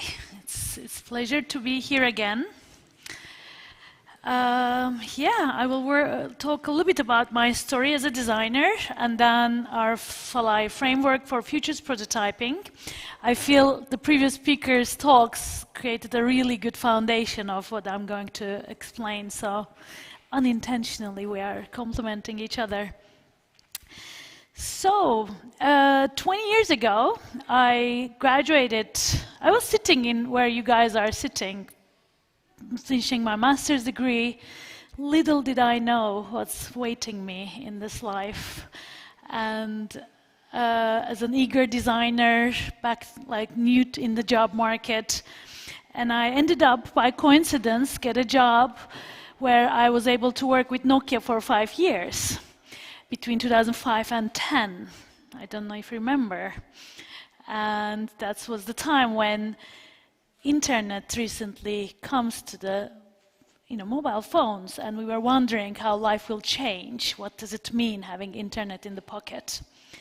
And recently, actually, Nokia Design Archives has been published, collected and published in Aalto University. I would recommend you check them out, because I was listening one talk in another event where they were presenting some of the old personas from 20 years ago, how the design teams were envisioning the users of the mobile phones and defining actually design decisions based on that. And of course, it's very easy now to look back and see how our life changed. But then 20 years ago, it was when you were interviewing people, they were saying, well, it's enough to have internet in my desktop. I don't need it in my phone. So there was a big gap between what the interviews were saying and how life happened. And we work with very, very smart people, with a lot of money, with very good intentions. And we could see that, yes, we will connect anytime, anywhere, access to any knowledge in the world, anytime. But again, we didn't know that 20 years later, when we are raising our own children, we are going to tackle with addiction issues. Because we'd never asked that type of questions. It wasn't given. It wasn't part of the job to think like that. We were thinking, who is the buyer and who is the kind of potential, what's their needs, how do we satisfy their needs right now? But now I think we need to get better, and we need to learn from this 20 years of experience, how life changed and what were the unintentional consequences of certain technologies that were actually amplified with the market dynamics and commercial interest, and there was no policymakers fast enough to predict those harms and take the measurements on time. Coming back to my story, after 2010, I joined a digital agency called Fjord. I was working with it, and then I actually moved to Istanbul to help to set up the Fjord Istanbul office, where Accenture acquired Fjord. So I was there in the first wave of management consulting companies acquiring design companies, and my job was also defend the design value of design for business. Eventually, I joined a company called Hellon and wanted to focus on purely service design, about 7 years. And now we were developing a lot of methods about helping companies to become more customer-centric and create the service design field, making things more tangible. But again, while doing great work, working with design teams, leading in the best spirit as possible, I found myself in this kind of some stuckness that, answering only the needs of the paying client's current needs is not helping with these larger systemic problems we are all feeling. So while we were winning design awards and getting successful at business, things are getting worse and worse in the world. And spending majority of the professional life and hours into the paid employment started to feel like, okay, now we are a bit wasting some precious resources. And we needed to sell our time quite expensively because that's how the consulting business works. So where we can help was also limited, only those who could afford this talent. And slowly I started to explore what else is possible. And around age 45, I finally had the courage to become an entrepreneur. And it didn't come from my need and wish to build a business and grow a business, but I just felt that we need new type of actors who can use this heritage from design and all these learnings to do more system shifting work in the industry. And it's very difficult to do that when you are part of these established structures where the employees need to submit to the function of that organization. It can be private sector, public sector, consultancy, academia. Still you are submitting to that institutional limitations, purpose, and we are wasting, and also we are brainwashing a lot of young graduates coming out with this brilliant minds by brainwashing them with the old ways, whichever that is. So what are the new spaces that we could work differently?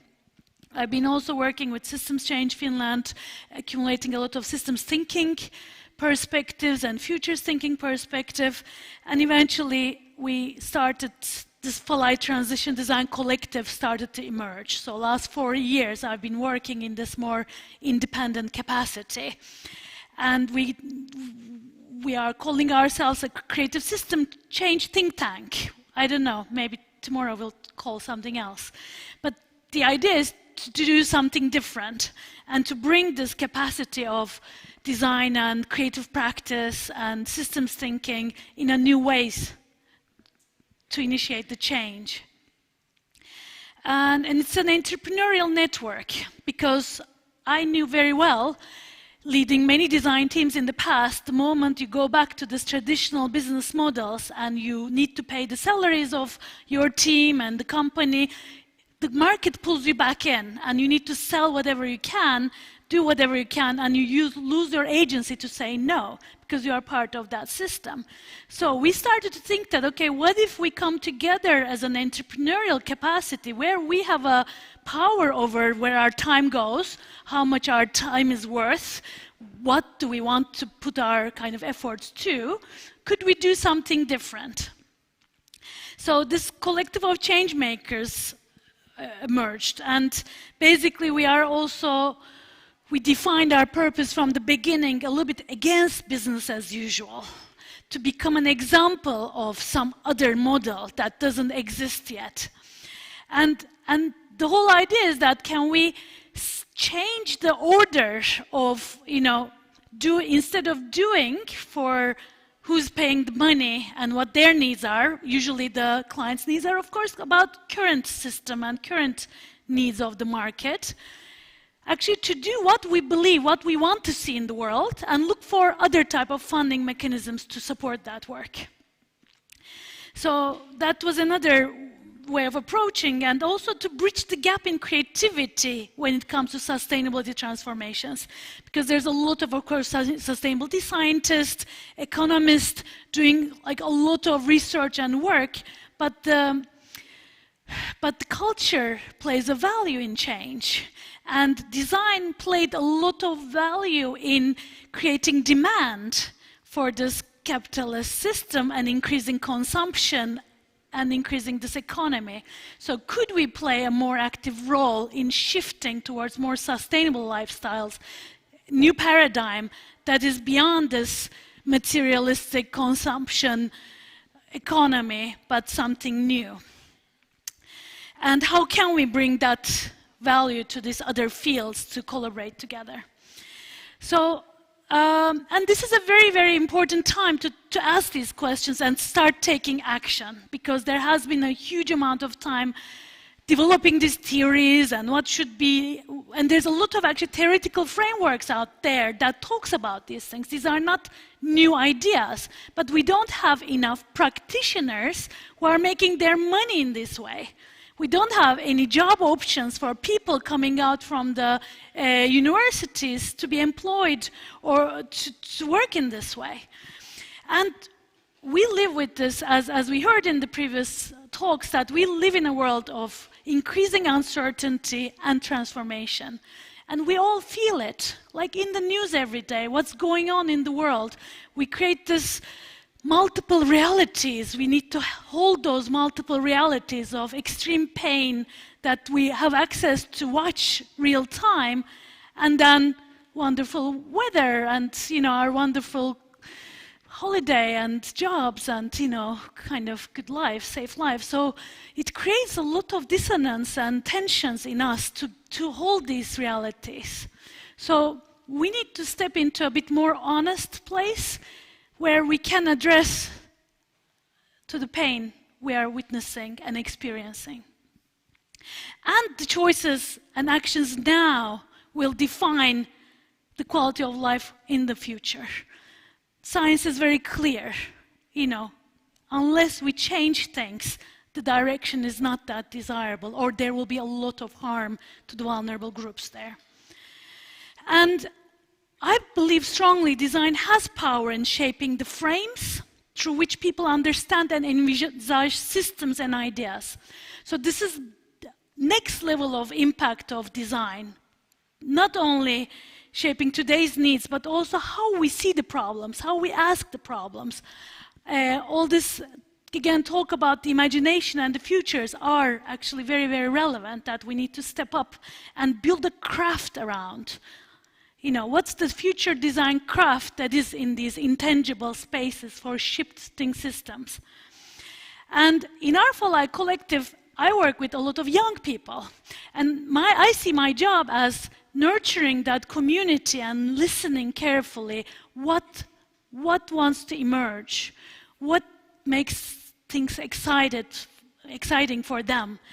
And instead of focusing on the client needs, I start to focus on the young people's wishes and dreams. And it's actually very nurturing for me also to be in that place.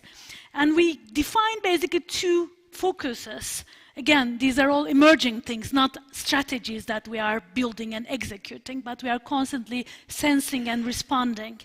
So the first one is about hopefulness. A lot of young people struggle to find hope in the future and in today's basically situation. So we feel that design can help in building participatory visions of and concrete prototypes of desirable futures. Like, what are the qualities of future paradigm?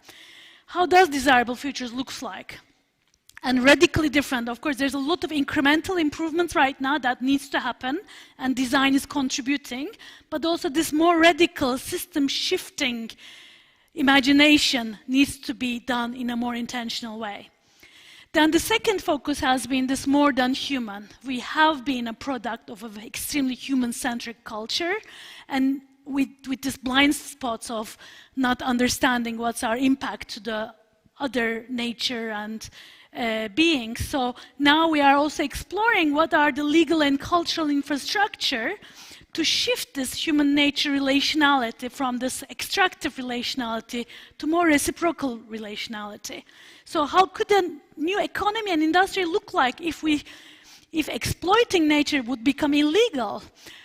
What would it mean us to become stewards of nature or part of the nature? And how can we envision these future industry and modern life looks like in that condition. So we do a lot of work, and we are proactively coming up with ideas and try to get funding from different grants and clients. And of course, today I'm going to talk a little bit about this futures prototyping frames, because a lot of work we do is about transition design frameworks. You can check in falaidesign.com.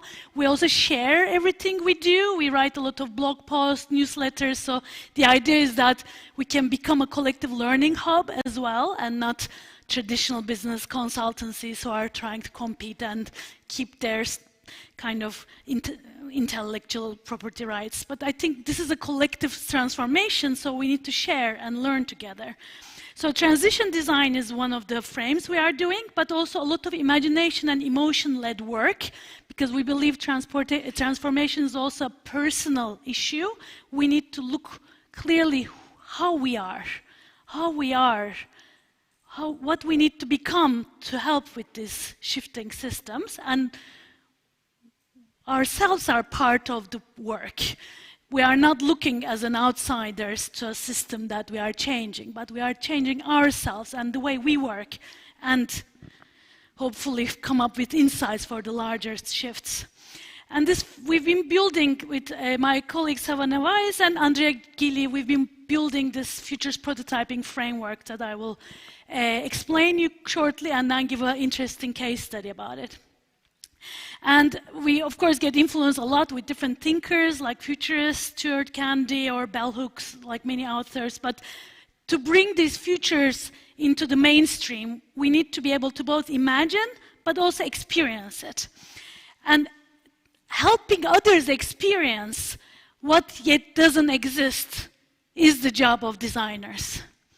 We can make intangible tangible to help others to feel it, to make sense of it, and to have a conversation around and reaction around it. And what is futures prototyping? And this is not an academic work, but of course we are informed from academia, but I think in the practice we're also doing quite pioneering work. So we are combining multiple futures-oriented methods, from service design prototyping, as well as speculative futures and experiential futures, to imagine, experience, iteratively test, and learn from future explorations.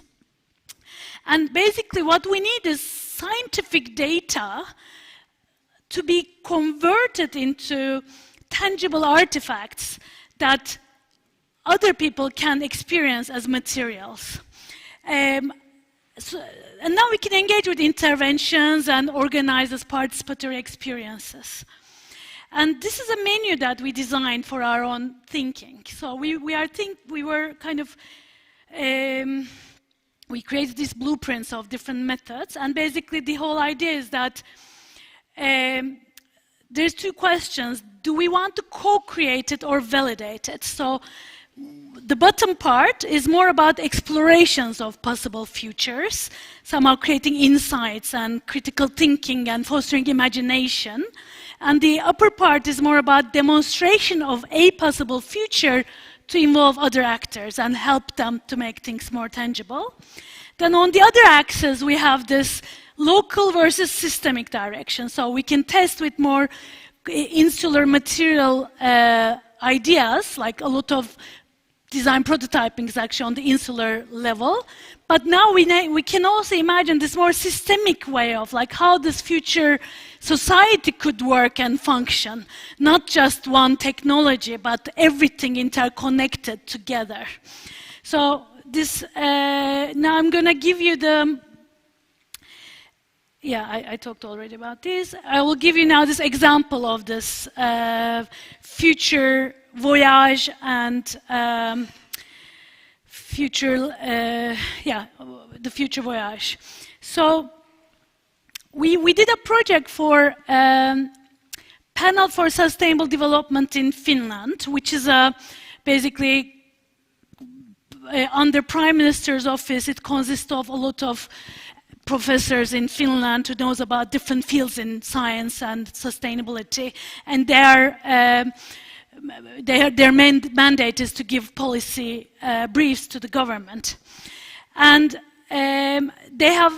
we've been exploring like how to integrate futures thinking into the policy design, and with Demos Helsinki, we followed the process which recently ended. So Demos Helsinki did the scanning of what are the desirable sustainable future narratives look like right now out there, from science fiction to different kind of publications.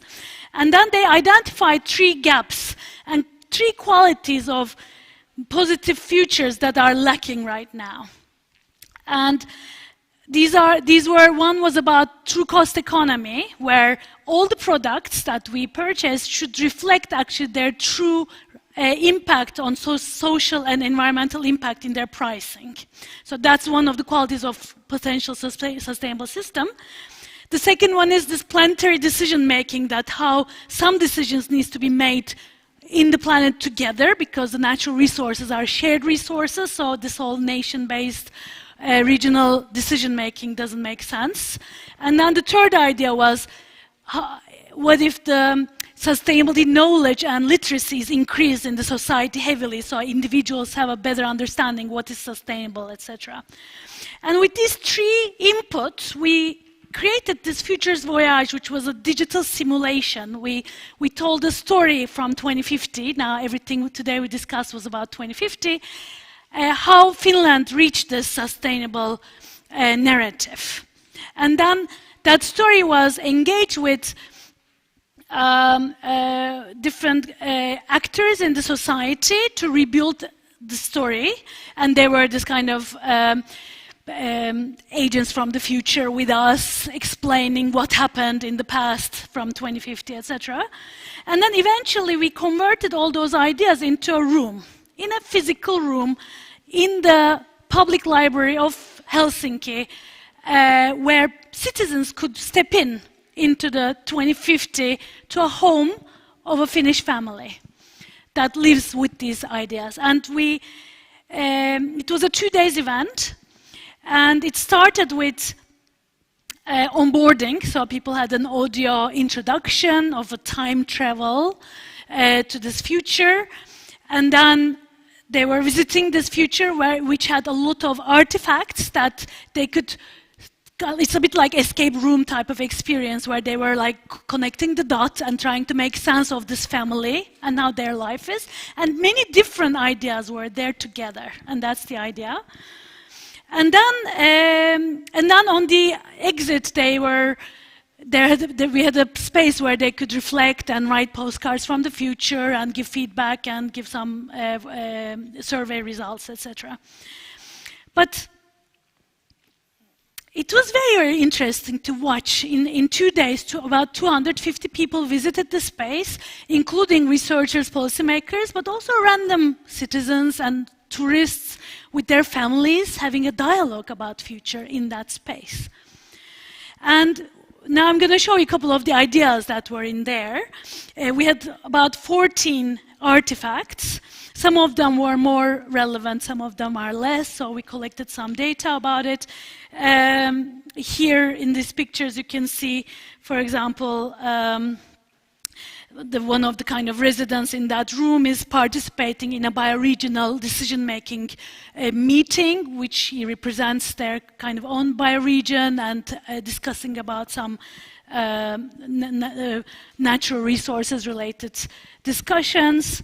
There was a letter from Helsinki City and a community card that gave access to the citizens, a lot of communal work and sharing, and a lot of visitors were saying, oh, I would like to get this letter today. And none of these things were like too far from the future or impossible, but still different than what's going on right now. We had this planetary bank card and a planetary currency, and that had some stories. This was very interesting, this was about this true cost textile. So there was a newly purchased garment, and then its price tag that includes very transparently how much money it goes in that total price to the water, to carbon footprint, to the labor work.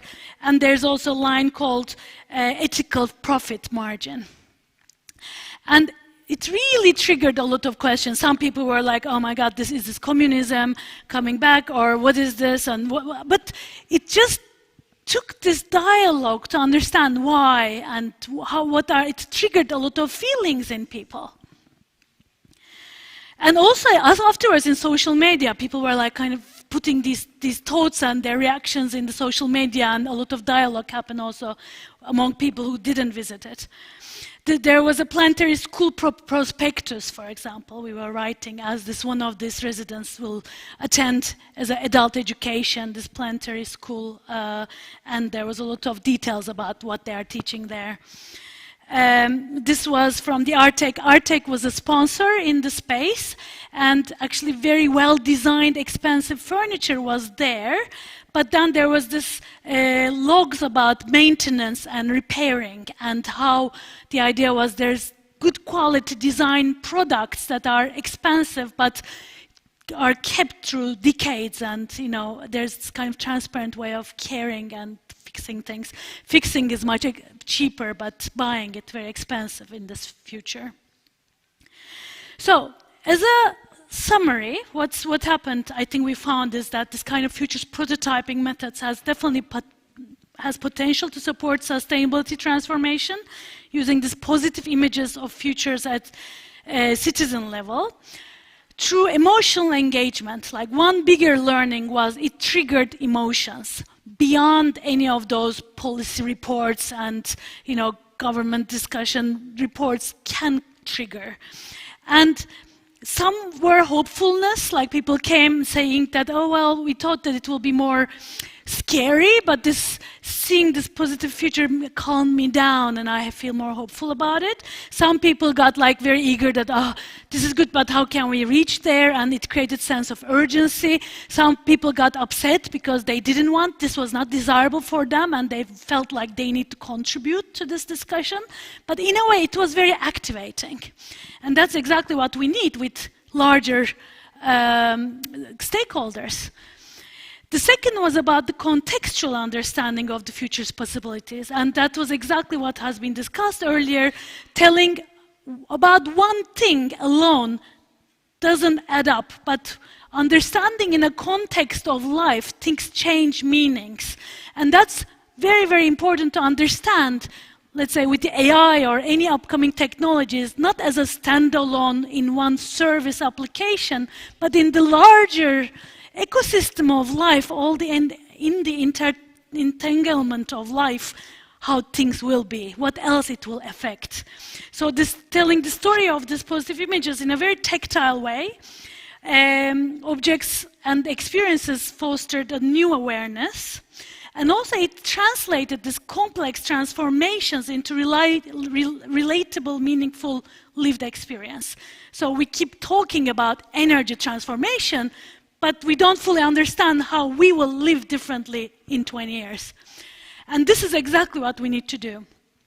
And the third learning is this definitely brings stronger potential for co-creation of the future. So with multiple stakeholders, this emotional and contextual connection changes the frame of the discussions. And it definitely can bring much more inclusive and democratic participation into the qualities of the future.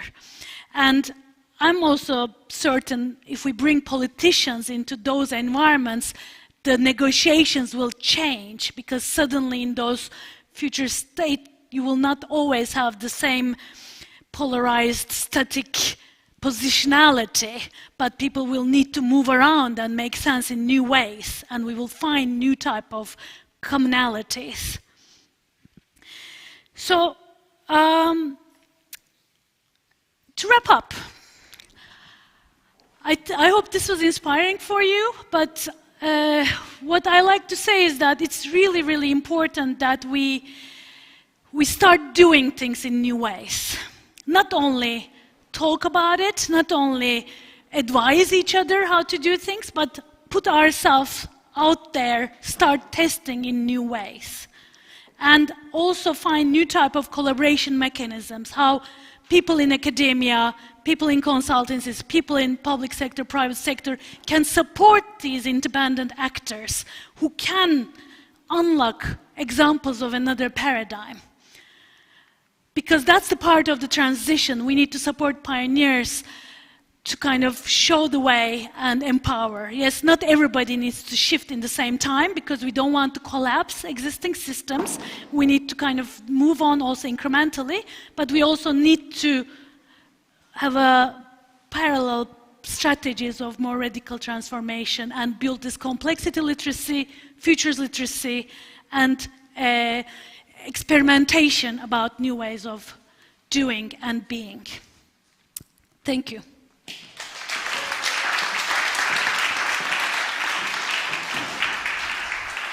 Amazing. I'm going to start the questions because I got really interested from one of the things that you just mentioned, and I'll elaborate quickly, hopefully. But as designers, we should be prepared, at least, and connecting to what Alessandra mentioned. Why are we designing? Yes, and we should also communicate the impact of whatever we're designing. And you just mentioned that one of the projects you did with the tag, where the price for the profit and the environment cost of that product was there, and it bothered people to a point that they thought that this was communism coming back. And what I understood is, again, the responsibility is also on us, on how we should communicate that in a way that we are also designing businesses that are prosperous, right? Because that could also bring a bad impact if the communication goes somewhere. So my question to you is how we as designers are reimagining future and communicating and redesigning for transitions, especially in sustainability. Yeah. I think one very important aspect is to bring this multiplicity thinking and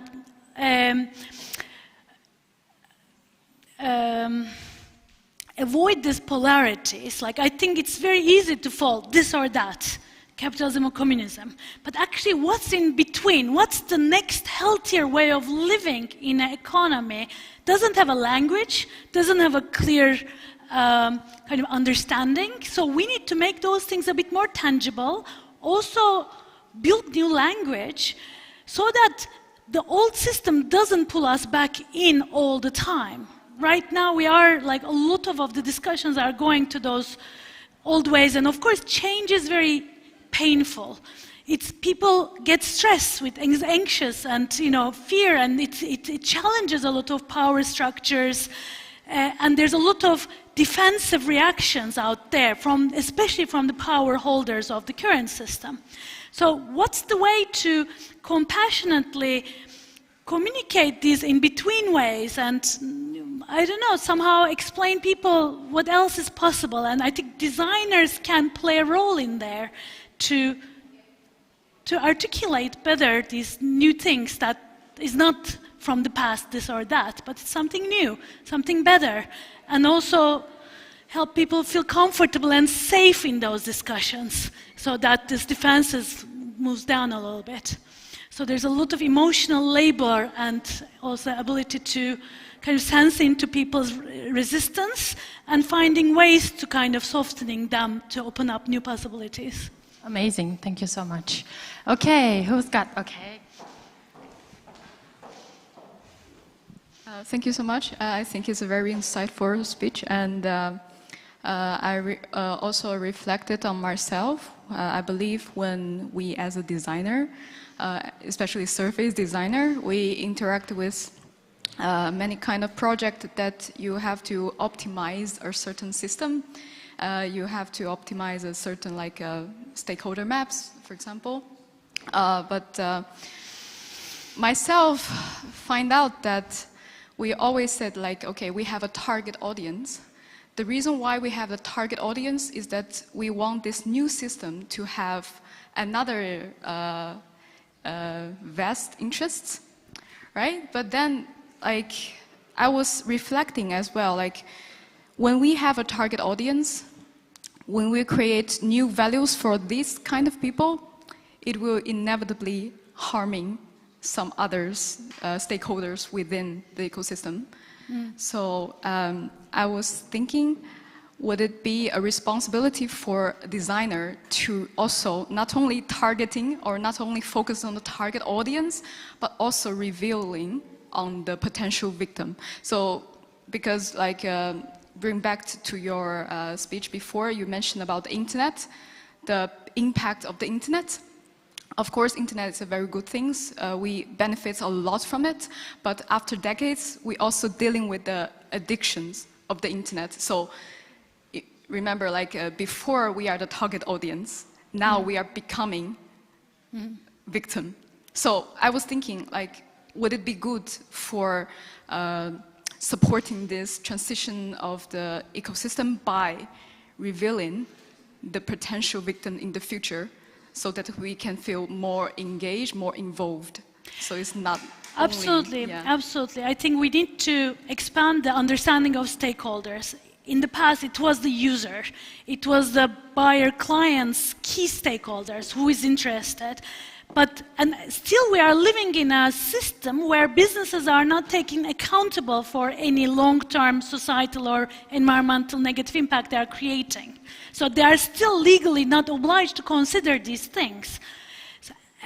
So in a way, we need to create new type of accountability until maybe policy can be picked up. But the problem is technology will develop always so fast that policy will always lag behind. So what we need is responsible businesses winning in this market with the support of the users and customers. Because otherwise, we are constantly gaining short-term and harming long-term. That's what we learned in our work time. I think designers' job can be to make this harm visible, but right now designers are not in those power decisions shaping strategies. And that's another task, that we need to bring this leadership capacity that is informed from these creative practices to the decision making. Companies need to build these chief transition officers and budgets and teams to think about the future. But right now, again, this kind of sense of scarcity, capitalist pressures are creating this illusion that all the companies feel we are lagging behind, we don't have time, we don't have money, so they are kind of saving the day, and it's very hard to prioritize this future. But the damage is very clear, and I don't know, I think we need to have those businesses who prioritize the other actors and win in order to shift the system. And we need to maybe support as designers.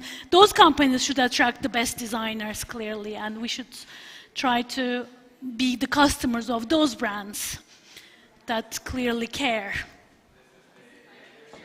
Yes. Thank you for the presentation. I have a couple of questions, actually. The first one is, you mentioned that Fallet, one of your focus areas, which you don't call a strategy but a focus, is more than humans. And I was wondering whether you have any cool examples of projects where Fallet was hired by some company to do something in the area. It doesn't have to be a company, but like some cool projects about more than humans and non-humans. Yeah, we have, again, definitely check the website, you'll see their stuff. But one interesting thing is we got a small funding from Collective Imagination Fund in UK, where we are developing a new language. We developed a workshop about forest relationality, and now we are picking it to the nature relationality, and we are designing a new language. We developed a creative process of naming these unnamed entities and building a new dictionary, because we feel if we can name things, we can shift power. So that's one project that's ongoing, and we want to we work a little bit like activist entrepreneurs, so no companies are right now buying this kind of project, but we want to do it anyways. So we are trying to support with grants, but then talk about this in order to open up the market for this type of thinking. So if we can find this new language and ways of relating to nature, one project, for example, we are trying to bring to life is in UK, one of our members is trying to support this River Dawn project where they are trying to give this personhood to natural resources and rivers. So if a river has legal rights, then all the businesses around that river will need to change their practices because it will be a different type of legal ground how to engage with natural resources. So through imagination, we are trying to pave the path to that type of thinking. And I truly believe that as we moved on from enslavement, we will move on from enslavement of nature eventually, because that's the only way of sustainable future. But it's a huge path there, and there will be a lot of resistance. Preach.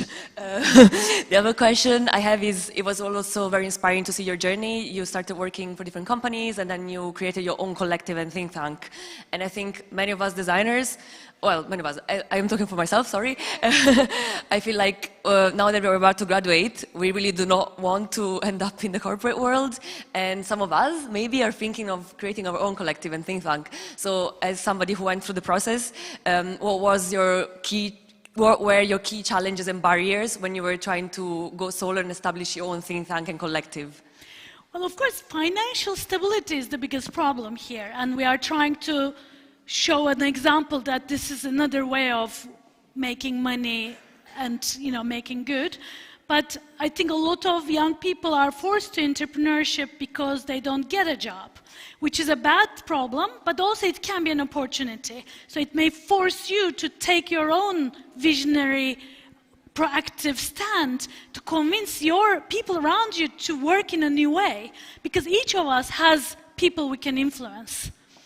Each of you has somebody in your network who may fund an idea if you convince them enough.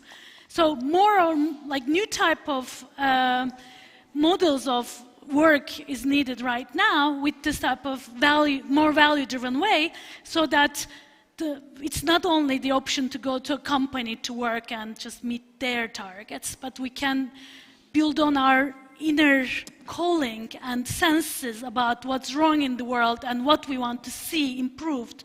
And there we need to put our professional capacity, intellectual, emotional capacity in. And we need to still make a living while doing that. So it's a movement, I think. Yes, thank you so much, Zainab, and a round of applause for her.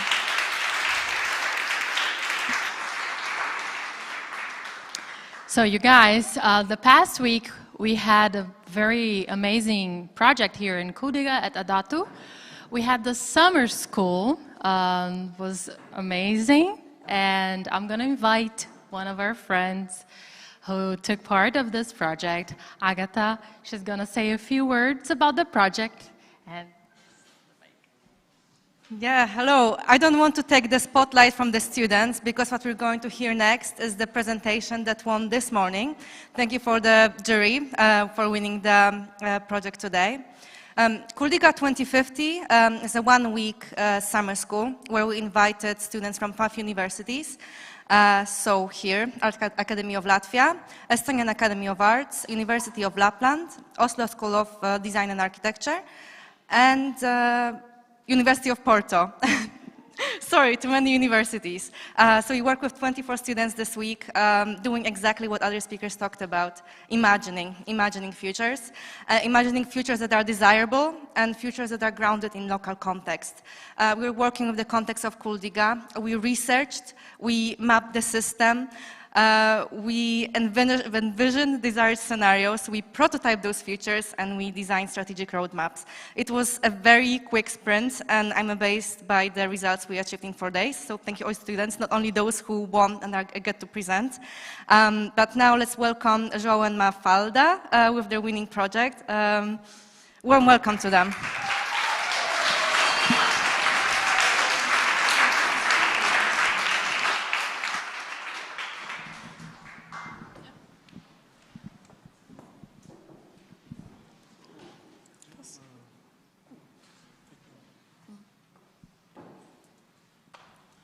Good afternoon. My name is Mafala, and I'm here with my colleague to present our challenge here, but also there, reimagining local Kuldīga in 2050.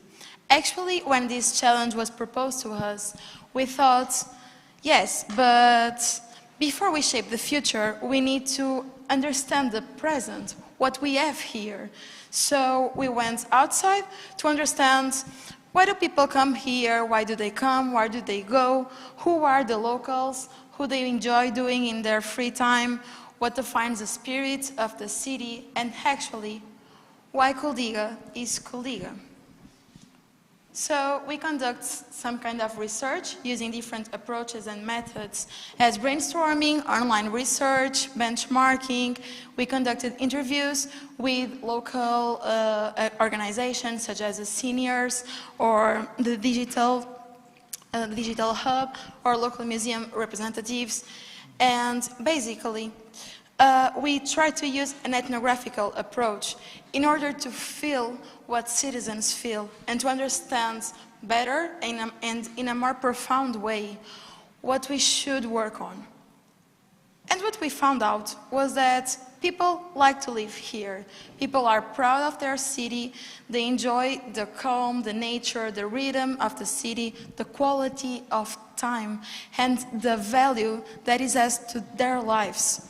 Also, the community sense, the way they behave to each other, the way they help each other, what they do feel. And when we ask, oh yes, but what makes Kuldīga into a so special place? The answer was clear. We don't know how to explain it properly, but actually, it's true that you can feel it. Once you're here, you feel that you belong here and that your time will change. And so, a challenge appeared. How will we nourish the identity of Kuldīga and adapt to the future? Because the future is here. The future starts today, and we need to be aware of it, but take careful, because we cannot lose this identity that is so precious for the people that live here, but also for people in Latvia that protect the city. And so we went on a vision, and we thought, yeah, but this is an opportunity actually. In 2050, Kuldīga will be a hub for slow living where money will sustain life, where time will be the currency of the community, and people will live by shared values of care, contribution, and trust. But how? Let's see. So, just to have a more clear vision, here we have Mati. Mati is currently overwhelmed by all the screens that he has in his life.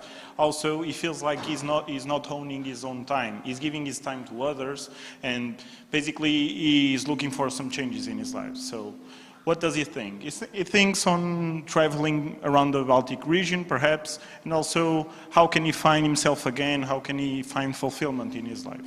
He ends up in Kuldīga, where we can find, okay, now the curtains are closed, but where we can find very interesting and beautiful wooden windows. And he actually, in the past, was a carpenter, so he ends up in a local workshop doing some restoration with the whole community.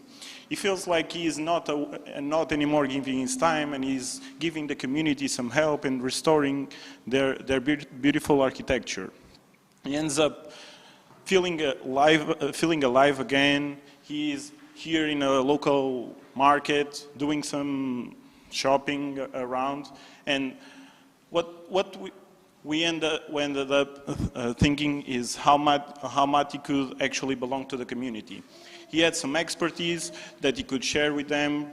He could perhaps be the host of some of the workshops, teach others to restore their own windows. But how could we actually make this some sort of tangible? We then came up with the idea of tokenization of the time.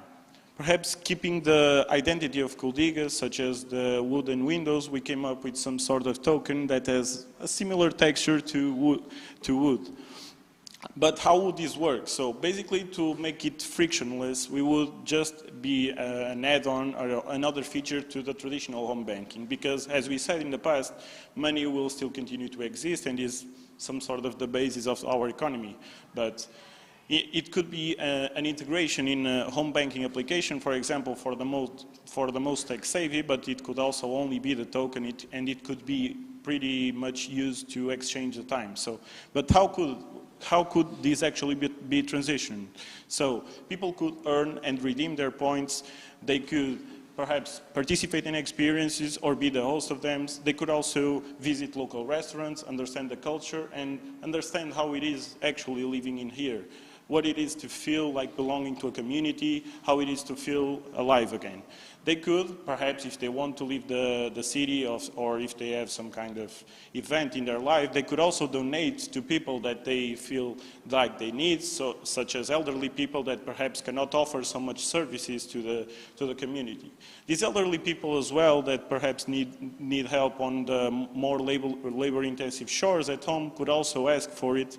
And basically here we don't have very fixed prices. It would be somehow a demand for the market. So people, for example, they could charge less for elderly people, as elderly people also can teach them how it is actually to feel and live in here, and also how they could perhaps find themselves again. Because nowadays, as we also heard from previous presentations, people feel like they are giving away their time, like they don't own their time anymore. So perhaps these elderly people could actually share how they perceive life and these different experiences that they've had.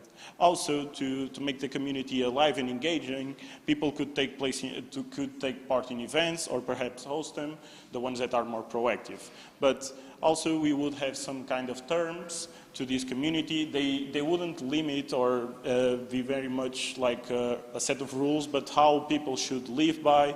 And one of the most fundamental parts of this is that, at least from us, the Kuldīga points would only be either donated or also came from municipalities or ONGs that would enable people to earn them. Like people perhaps can have parallel markets where they sell them, but at least from us it won't be like that. Yes, but away from and not only about creating new windows, as you may know in this city, it's about reframing the ones that we already have. And that is how this idea works. It's not about just turning the credit cards into a token or turning the home banking account into a new one. It's about preserving the quality of time. It's about slow living, and slow living that remains the values of the city. So here in Kuldīga, even the windows will be made to last, just like the values that we want to carry into the future. Thank you for your presence.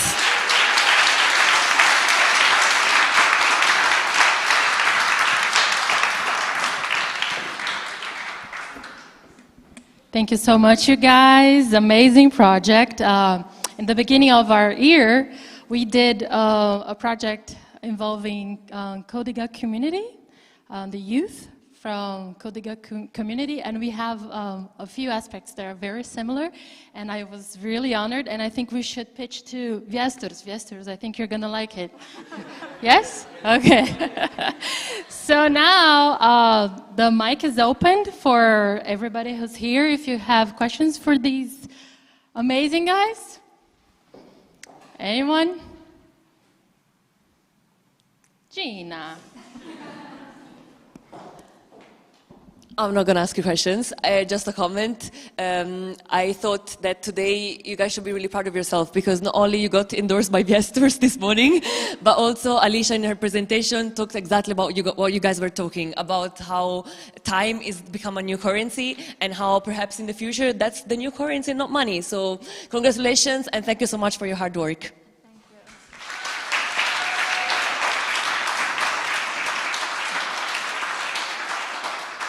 Okay.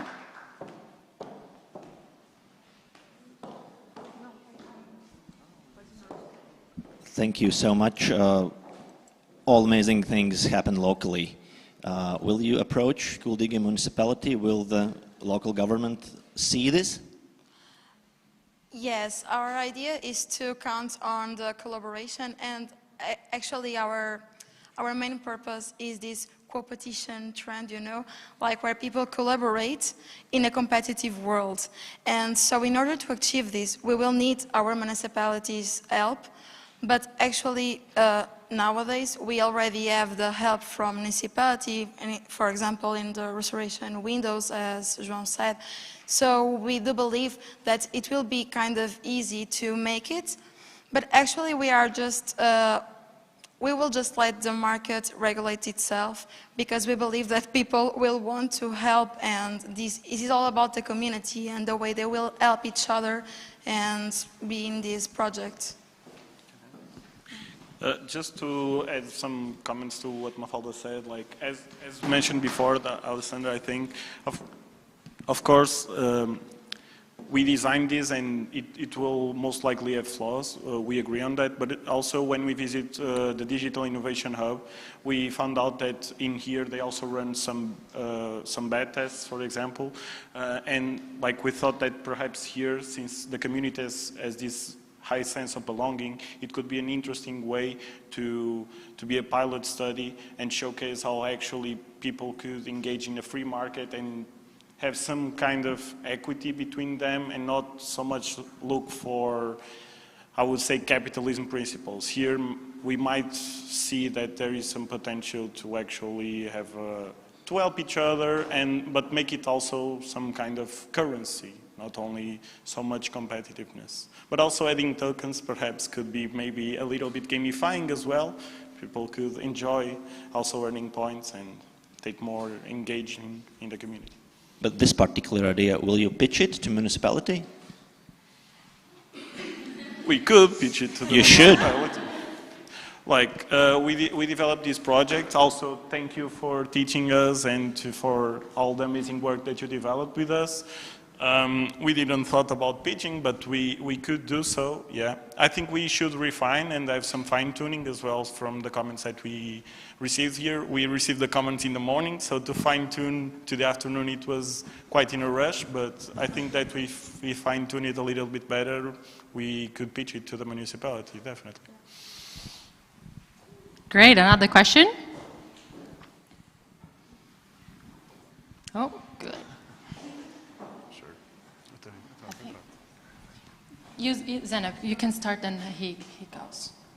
Yeah. Okay, so really well done. It's really connected to the good trend of the slow living and grounding that many of us are suffering. So actually creating a center for that could create an attraction for many cities. What I would recommend is to do a prototyping. So instead of trying to implement it as a full-blown service, I think this can be tested in a very small way and see why it wouldn't work. And those are the insights that the next ideas also can be stronger. But it's really nice to see from young people this type of ideas that balances actually this technology mania and AI thinking. Yeah, to be quite honest, when we started researching, we weren't very sure how we could pitch some kind of economically viable idea. And we ended up talking with people and understand that they truly like to live here, as Mafalda said. So we kind of have the same spirit along the whole week, and we ended up coming with this idea, and we believe in that. And as you just said, like, we are young, tech savvy, so maybe we can integrate both worlds. So yeah. Hello. There are apparently about a few thousand complementary currencies around the world. These little microcurrencies in local places, following a similar vibe. They're great. They're wonderful. Most of them are unsuccessful because the scale is so small, and you can only spend them at the local town leisure centre or whatever. Could you have a mechanism where you can interchange all of those currencies to this currency all around the world? Actually, when we were thinking about this idea, we thought, yeah, we will change and money will be away and then all the time. And yeah, but that's not feasible. Just to be clear, our background is engineering, so we are a little bit skeptical about some things. And yeah, that wouldn't be feasible, at least in 25 years. So not our goal and not our challenge. But also we have been searching for other projects that already exist with the time as a currency. And one of the major failures in those kind of projects is actually that willing to substitute money for time, because it's a completely different task. Here, I'm not saying that money is not important. I'm just saying that as people really value the quality of time, we should not sell time. We just should valorize the time, you know, like give it value to what we already have. It's not a kind of changing thing, and we don't want to change, because actually we believe that money will keep here. It's just a way that you feel the community, how you can belong to the community and how you can value the time here, but like in separate parts, you know. If we mix together, probably we would lose the idea and it wouldn't be that feasible. Okay, we have time for one more question. Oh, Alicia? Yeah, thank you for the presentation. It's really interesting, like the way to give value to time. And I'm just thinking that, you know, in light of a question that someone asked before, that sometimes your target becomes a victim and also the unintended consequences of our actions. I'm thinking that like giving value to time is kind of like, reminds me of like family vloggers. You know, they commodify joy, for example, or they commodify something else, and that has many unintended consequences. And I wonder, what do you think are some of the unintended consequences that this may cause, and how do you encourage people to go down the positive cycle, not the negative cycle? For example, what if I start feeling guilty for playing Candy Crush 7 hours a day because I wasn't being productive, a part of the community? Yeah. So we also interviewed senior citizens, and they were very nice to us. And they also said, like, you can call us anytime. And I would say that having this connection with elderly people, that perhaps if we spend so much time playing on our phone or something, we don't feel it. I would say that like it is more about feeling the time passing. We also have the vice mayor or some part of the community or municipality, and he said that when we stayed here for some time, we can understand that in 24 hours we do so much more than we do in other capitals. So I would say that trying to see this by that way would help. And also I would say that, to add to what Mafalda said previously, by having this tokenization of time, when we exchange money, it's kind of impersonal. When we exchange time, it looks more like we are putting effort in the task. So I would say that those ways could go around the bad consequences of this. And just to add, I think that it's all about the positivity that you look into things. Like if you try to just feel, and this was not our idea out of nowhere. This was our idea because we felt that here the community was present. So as we felt this presence, it makes sense that we just seize the opportunity. We are not creating anything new. We are just reframing the way we see things. So we guess that probably will have help, and citizens will not be that skeptical about this. Great, thank you so much. Thank you. Guys, we have one more question from here. Please, yes? Yeah, thanks guys, really nice, but I'm still pondering on one thing. I've probably spent too much time in capitalism, so I'm thinking now, like, not all the minutes are equal. Well, at least today. There are jobs that you would do with pleasure, and there are jobs that you would never do for any amount of money. How is this sorted in your scenario? For example, imagine that you're doing your dishes, and who here likes to do the dishes? Okay, guys, this is not the way it works. Yeah, but I don't like. And I wouldn't do if someone paid me. However, if my grandma just is like she's so tired and she's old and she is there and she starts doing the dishes, I won't be just sat down looking at her, and probably I would do it. So in that sense, I believe that those chores that we don't like that much, or some people don't like that much, when doing with effort and with this community involvement and with this sense of belonging, we don't do the tasks because of the task itself, we do the task because of the opportunity to help other people and also like to create a better world. This is everything about future and how we design the future we want to be in, you know. Right. It's slightly different what I meant, actually. It's not about chores and small tasks. It's, let's imagine, I've spent altogether somewhat like 20 years in schools, while someone else hasn't. And currently I charge maybe 100 times more per hour than that same person who didn't go to schools and do some less qualified, so to say, job. And I have invested a lot of my time actually without earning much in my education, in my skills, in ability to actually perform things that others can't. So how do you compare those? I mean, it's not about liking or disliking doing the dishes.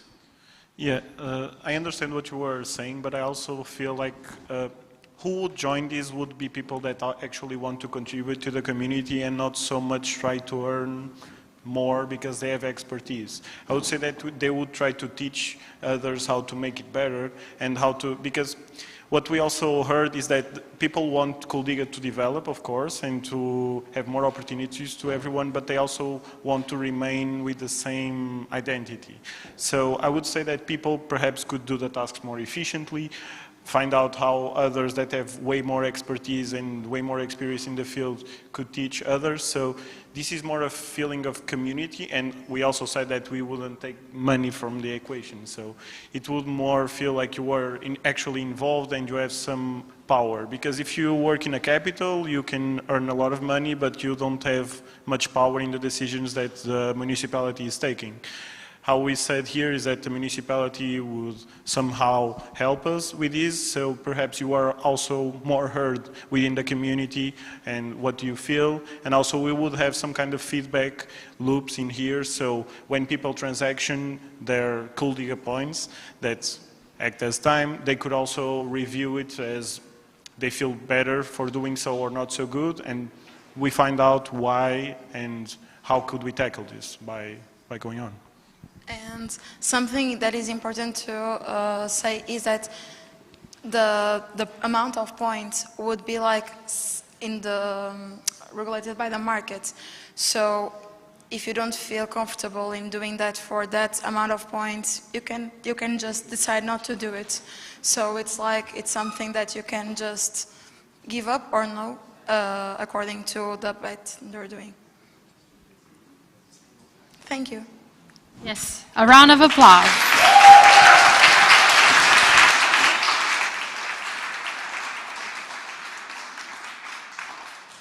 Okay, so now I feel at home. I already have my hair up, as you can see, like I relaxed, because people who are coming here are my dear friends. We've built a very beautiful relationship for the past 10 months. And now it's an open stage for them. I'm really proud and happy to call their names. And Pooja and Johan, can you come, please? A round of applause.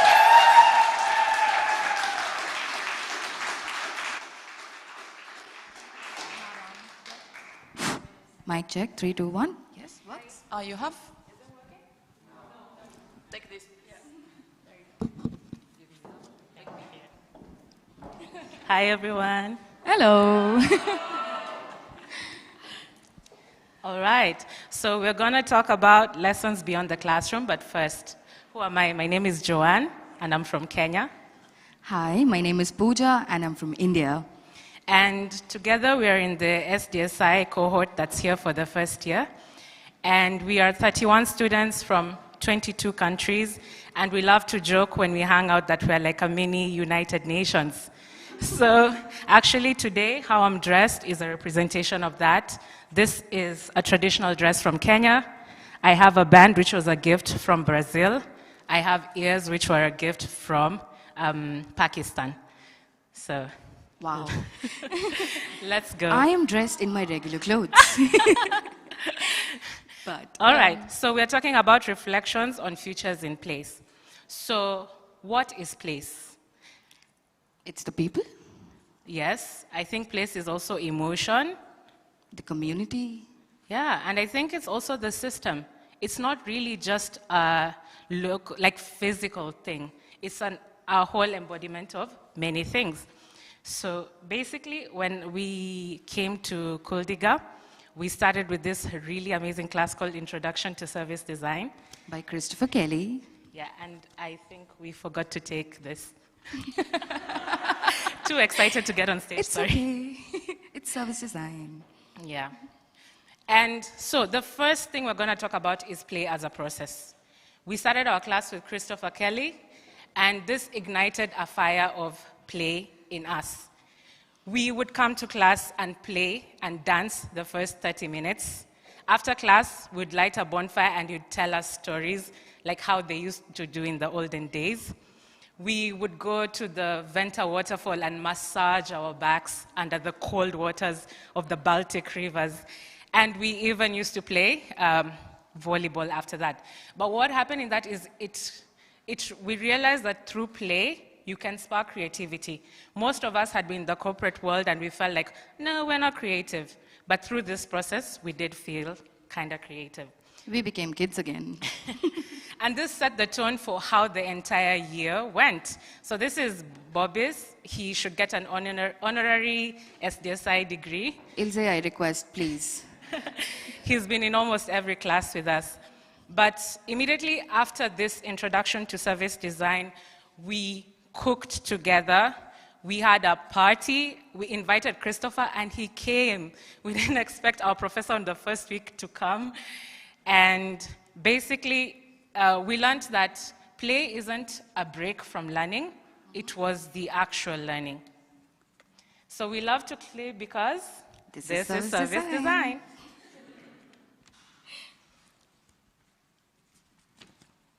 Community and culture. So what do we think about community? We didn't come here and the community just didn't happen on its own. We built it. One weird movie after another, one potluck after another, and one birthday after another. Everything was so beautiful. The first time that we actually met was actually at my place, because we had just landed in Kuldīga. We were so far away from home, and we found this beautiful fairy tale-like place, but suddenly there was nothing to do. And we decided, hey, let's throw a party at Pooja's place. It does not fit 20 people, but there were 20 people, and we were sweating by the end of it. But we had fun, we shared stories, we shared our battles, how we got through immigration, and also how we all got beautiful snacks from our home. We wanted to desperately share with everybody. We celebrated birthdays at the White House. Not the presidential one, but the residential one in Kuldīga. And every party at the White House was some kind of a cultural event eventually, because it became a conversation of politics, of how we share our lives, how we live our lives. The best part was Diwali, Holi, Thai New Year. It was Iftar, it was Ramadan, and also the interactive movie screening. That day, we don't talk about much. Yeah, we had movies that required you to throw bread at each other. Super interactive. And thank you, Nikolai, Liv, and Eric for doing that. Thank you. We traveled together. We enjoyed the beauty of Kuldīga. We enjoyed everything that Kuldīga had to offer. And we rented bikes, Vespas, bicycles, and cars. The only thing that we did not rent, John? Oh, we never rented a private jet. We rented everything under the sun, not a jet. Yeah. We took buses and flights together. We went to different countries that were on the bucket list. And the community and the foundation that we formed eventually cemented with our footprints and our handprints all together because we were playing. Place as a teacher. Oh, sorry, I missed this slide. We live and breathe community and collaboration because this is service design. Okay, so we're going to talk about place as a teacher. And living in this beautiful city has actually taught us new skills that our brains thought those motor skills had died. And I'm going to show you. Some of us had never seen ice in our lives, and we learned to skate in a record 48 hours. We fell a lot, but we learned to skate. Yeah, I fell a lot. Spencer and his beautiful daughter Ren taught us how to light a bonfire. I think Ashwin now is a master bonfire lighter. Thanks, he is Spencer. Our barbecue man. Yeah, and I must say, like, one of our favorite things to do in winter was cold plunging. And guess the person who was our favorite, like, expert master cold plunger, the person who told everyone to go. Guess where she came from? Correct. Yes. And do you know where Margarita is from? The hottest country. Yeah, the hottest country. So in this picture, she's actually cold plunging with Pooja from also another hot country. And we also enjoyed the beauty, the quiet, and the nature of Latvia through lots and lots of hikes. We hiked in autumn, that's the middle picture. We hiked in winter, the first picture. And we hiked through spring and summer. We did not care what season it was. The place was so beautiful. Yeah, we also hiked with Undin. We'll talk about it later. Yeah, and with that, we just reflect that this place taught us that you need sometimes to be quiet and to listen and really observe your environment. Skills that we've actually applied in service design. I'm gonna quote one of my classmates called Kazi. He was so shocked when he stepped into Kuldīga. Why? He lives in a city of 40 million people. So his brain was like, WTF, where's the noise? And we all reflect that in this place we are able really to think about what we want for ourselves in life, what we want for ourselves in our career, and really immerse ourselves into the projects that the course threw at us.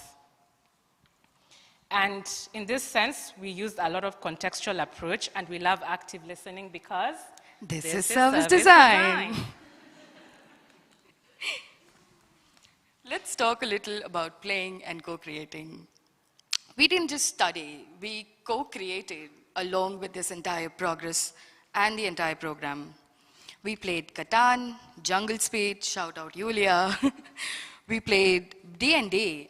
There is an amazing dedicated team of D&D right here in our batch, and they will play late into the night until 2 a.m. sometimes. And they will dress up. Wow. We watched floorball and... Oh, yeah, so this is floorball. And we as Kuldīgans are proud to say we won 7-3 on that day.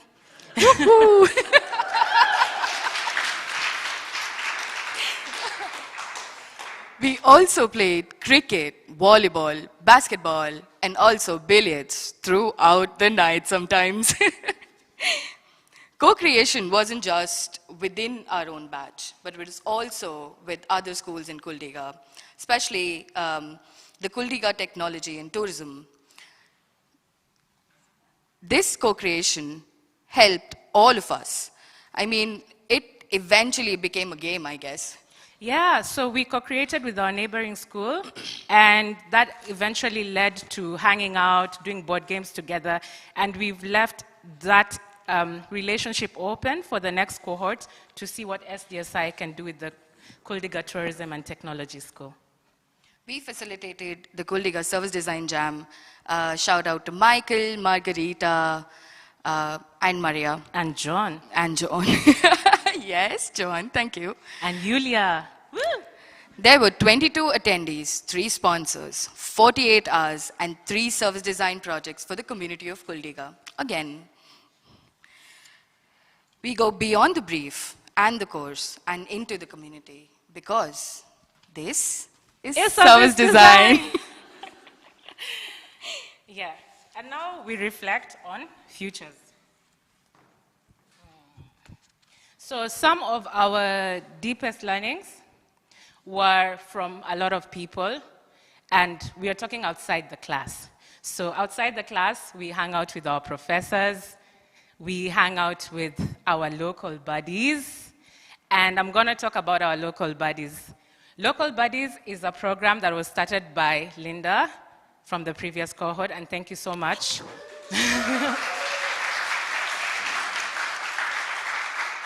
Where we had a local pair up with one of us and get to help us to experience the life as a local. And some of the local buddies overworked. For example, Undine is Pooja's buddy, but she basically adopted the whole class. Yes, and she was the here godmother. for SDSI Open. Yeah. And at the same time, some of our local buddies invited us to garden, to pick apples. To hikes, where I broke my knee, got a surgery, and my local buddy did everything for me. She picked me up, took me to the emergency room, got my surgery done, and brought me back. I mean, what else? Yeah, she broke her knee, then fixed her knee. Full circle service design. It is the perfect circle.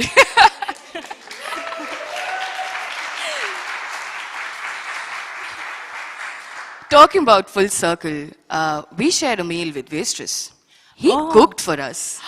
What? Yeah, and he is an amazing cook. I'm feeling FOMO. We curated field trips to Finland, to Estonia. Yeah, and also at the same time, in the field trips, we went to design agencies.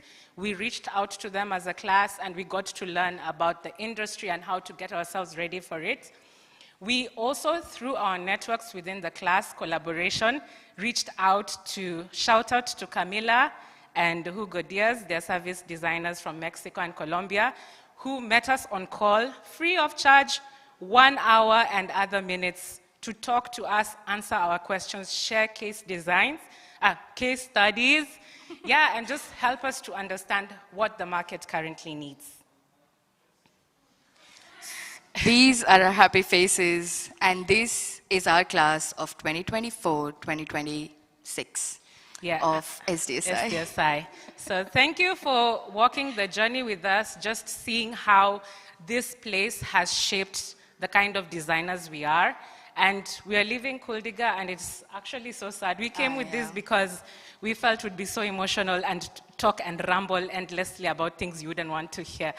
But we are leaving for Rovaniemi and Tallinn, but we've built a bond so strong that we hope that even though distance may be there, our love will persevere. And this divorce is happening. Thank you. Thank you.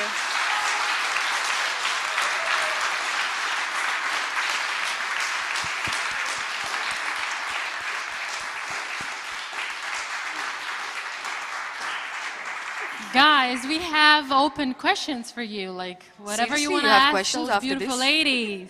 Yulia, yes? Oh, come on, Yulia, ask something. Anyone? Yes, me. Carol. Yeah, I can maybe ask a question as well. As you know, this open conference, we have some people watching us online that might be in the next classes of SDSI. As Flavia was saying, she watched us from Brazil back then, and we hope this conference also is the place to inspire people to apply to the program. So very quickly, how could you motivate people that are watching us at the moment to join the program if they are maybe not sure yet if they are applying for the next cohort? Thank you. Wow, okay. All right, I mean, you did hear all of our crazy stories, right? I mean, do we need to say more? But what I can say is, apart from the program itself, if you really want to do service design, there is no better place to do it with this diverse group of people, this diverse group of professionals from various parts of the country, of the world, and of profession. I said the same thing again. Yeah, I 100% agree, and I'm going to add that We have amazing professors. They are experts in their field. Most of them are also consultants and practicing in the field. So they have a lot of advice. They have real case studies to share. They have networks and connections that they freely share with us. So the program actually would teach you, but other than teaching, I think there's a lot of, like 80% is the extra, how to get ready for the market. Yes, and if you are lucky enough to sit in Iveta's class, she will tell you how to be a researcher by the end of it. Woohoo!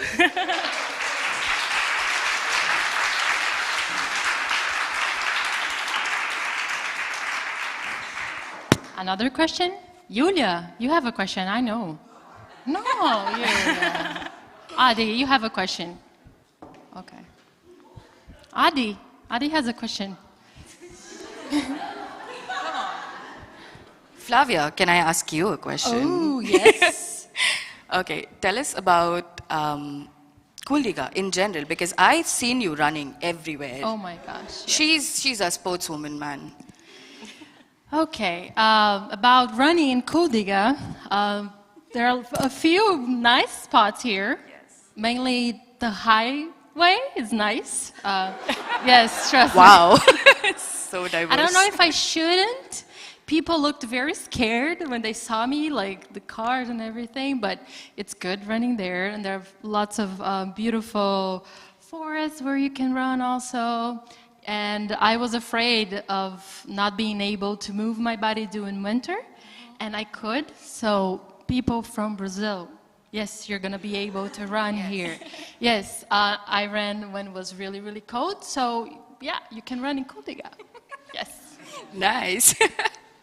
Also, one more motivation for the students. There's also who will be coming. There's so many amenities within the city. So we have the sports arena where we've played a lot of basketball. There's a gym there that's quite affordable. We have open basketball courts. We have skating parks. Also, we discovered a turntable in the park, and we were DJs for 15 minutes because then nobody's good. Yes? Is that it? Mm-hmm. Okay. So thank you so much. Actually, thank you so much for this amazing year.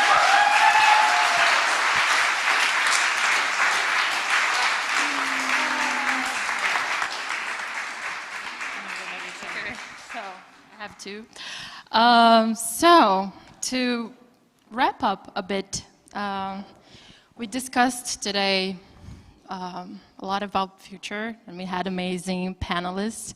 And one thing that was all the time coming back to me is my personal opinion, and I think that definitely future is about being cooperative and collaborative. So, and this is what we basically did the past 10 months here, and this is what we basically did today. So I invite you all to look at the future in a cooperative and collaborative way. So we'll probably find amazing solutions for the future. And before I end about being cooperative and collaborative, someone, again, when I was back home in Brazil, watching here, and I contacted this person. This person was amazing, and she helped me the whole journey of leaving Brazil, coming here, applying here, arriving here, then doing multiple things. Even cachaça, you know what cachaça is? Cachaça is an alcohol from Brazil. She brought it from Brazil to me. So this person is amazing. Some of you have the pleasure to know her, and she is responsible for this amazing job here today, the conference. Her name is Carolina. Carolina.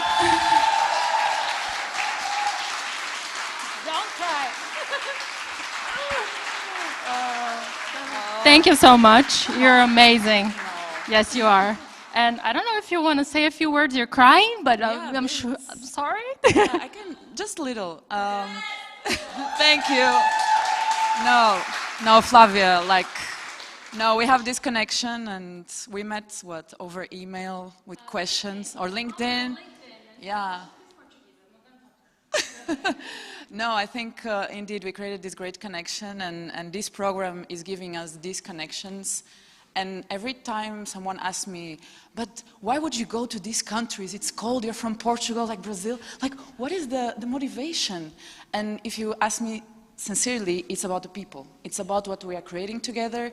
It's about service design, but what we are doing as a community, and we are slowly starting. Let's see now how we evolve as also, in my case, future alumni, what we can do even further, because nothing is stopping us from graduating on. So it depends on us and how we can collaborate and do more things together. And I think we have a lot of creative minds that want to do a lot of things. I'm looking at you, Gina. No pressure. but yeah, what a great 2 years here. Ending here in this stage today is really meaningful. And I will stop, otherwise I will cry more. Love you all.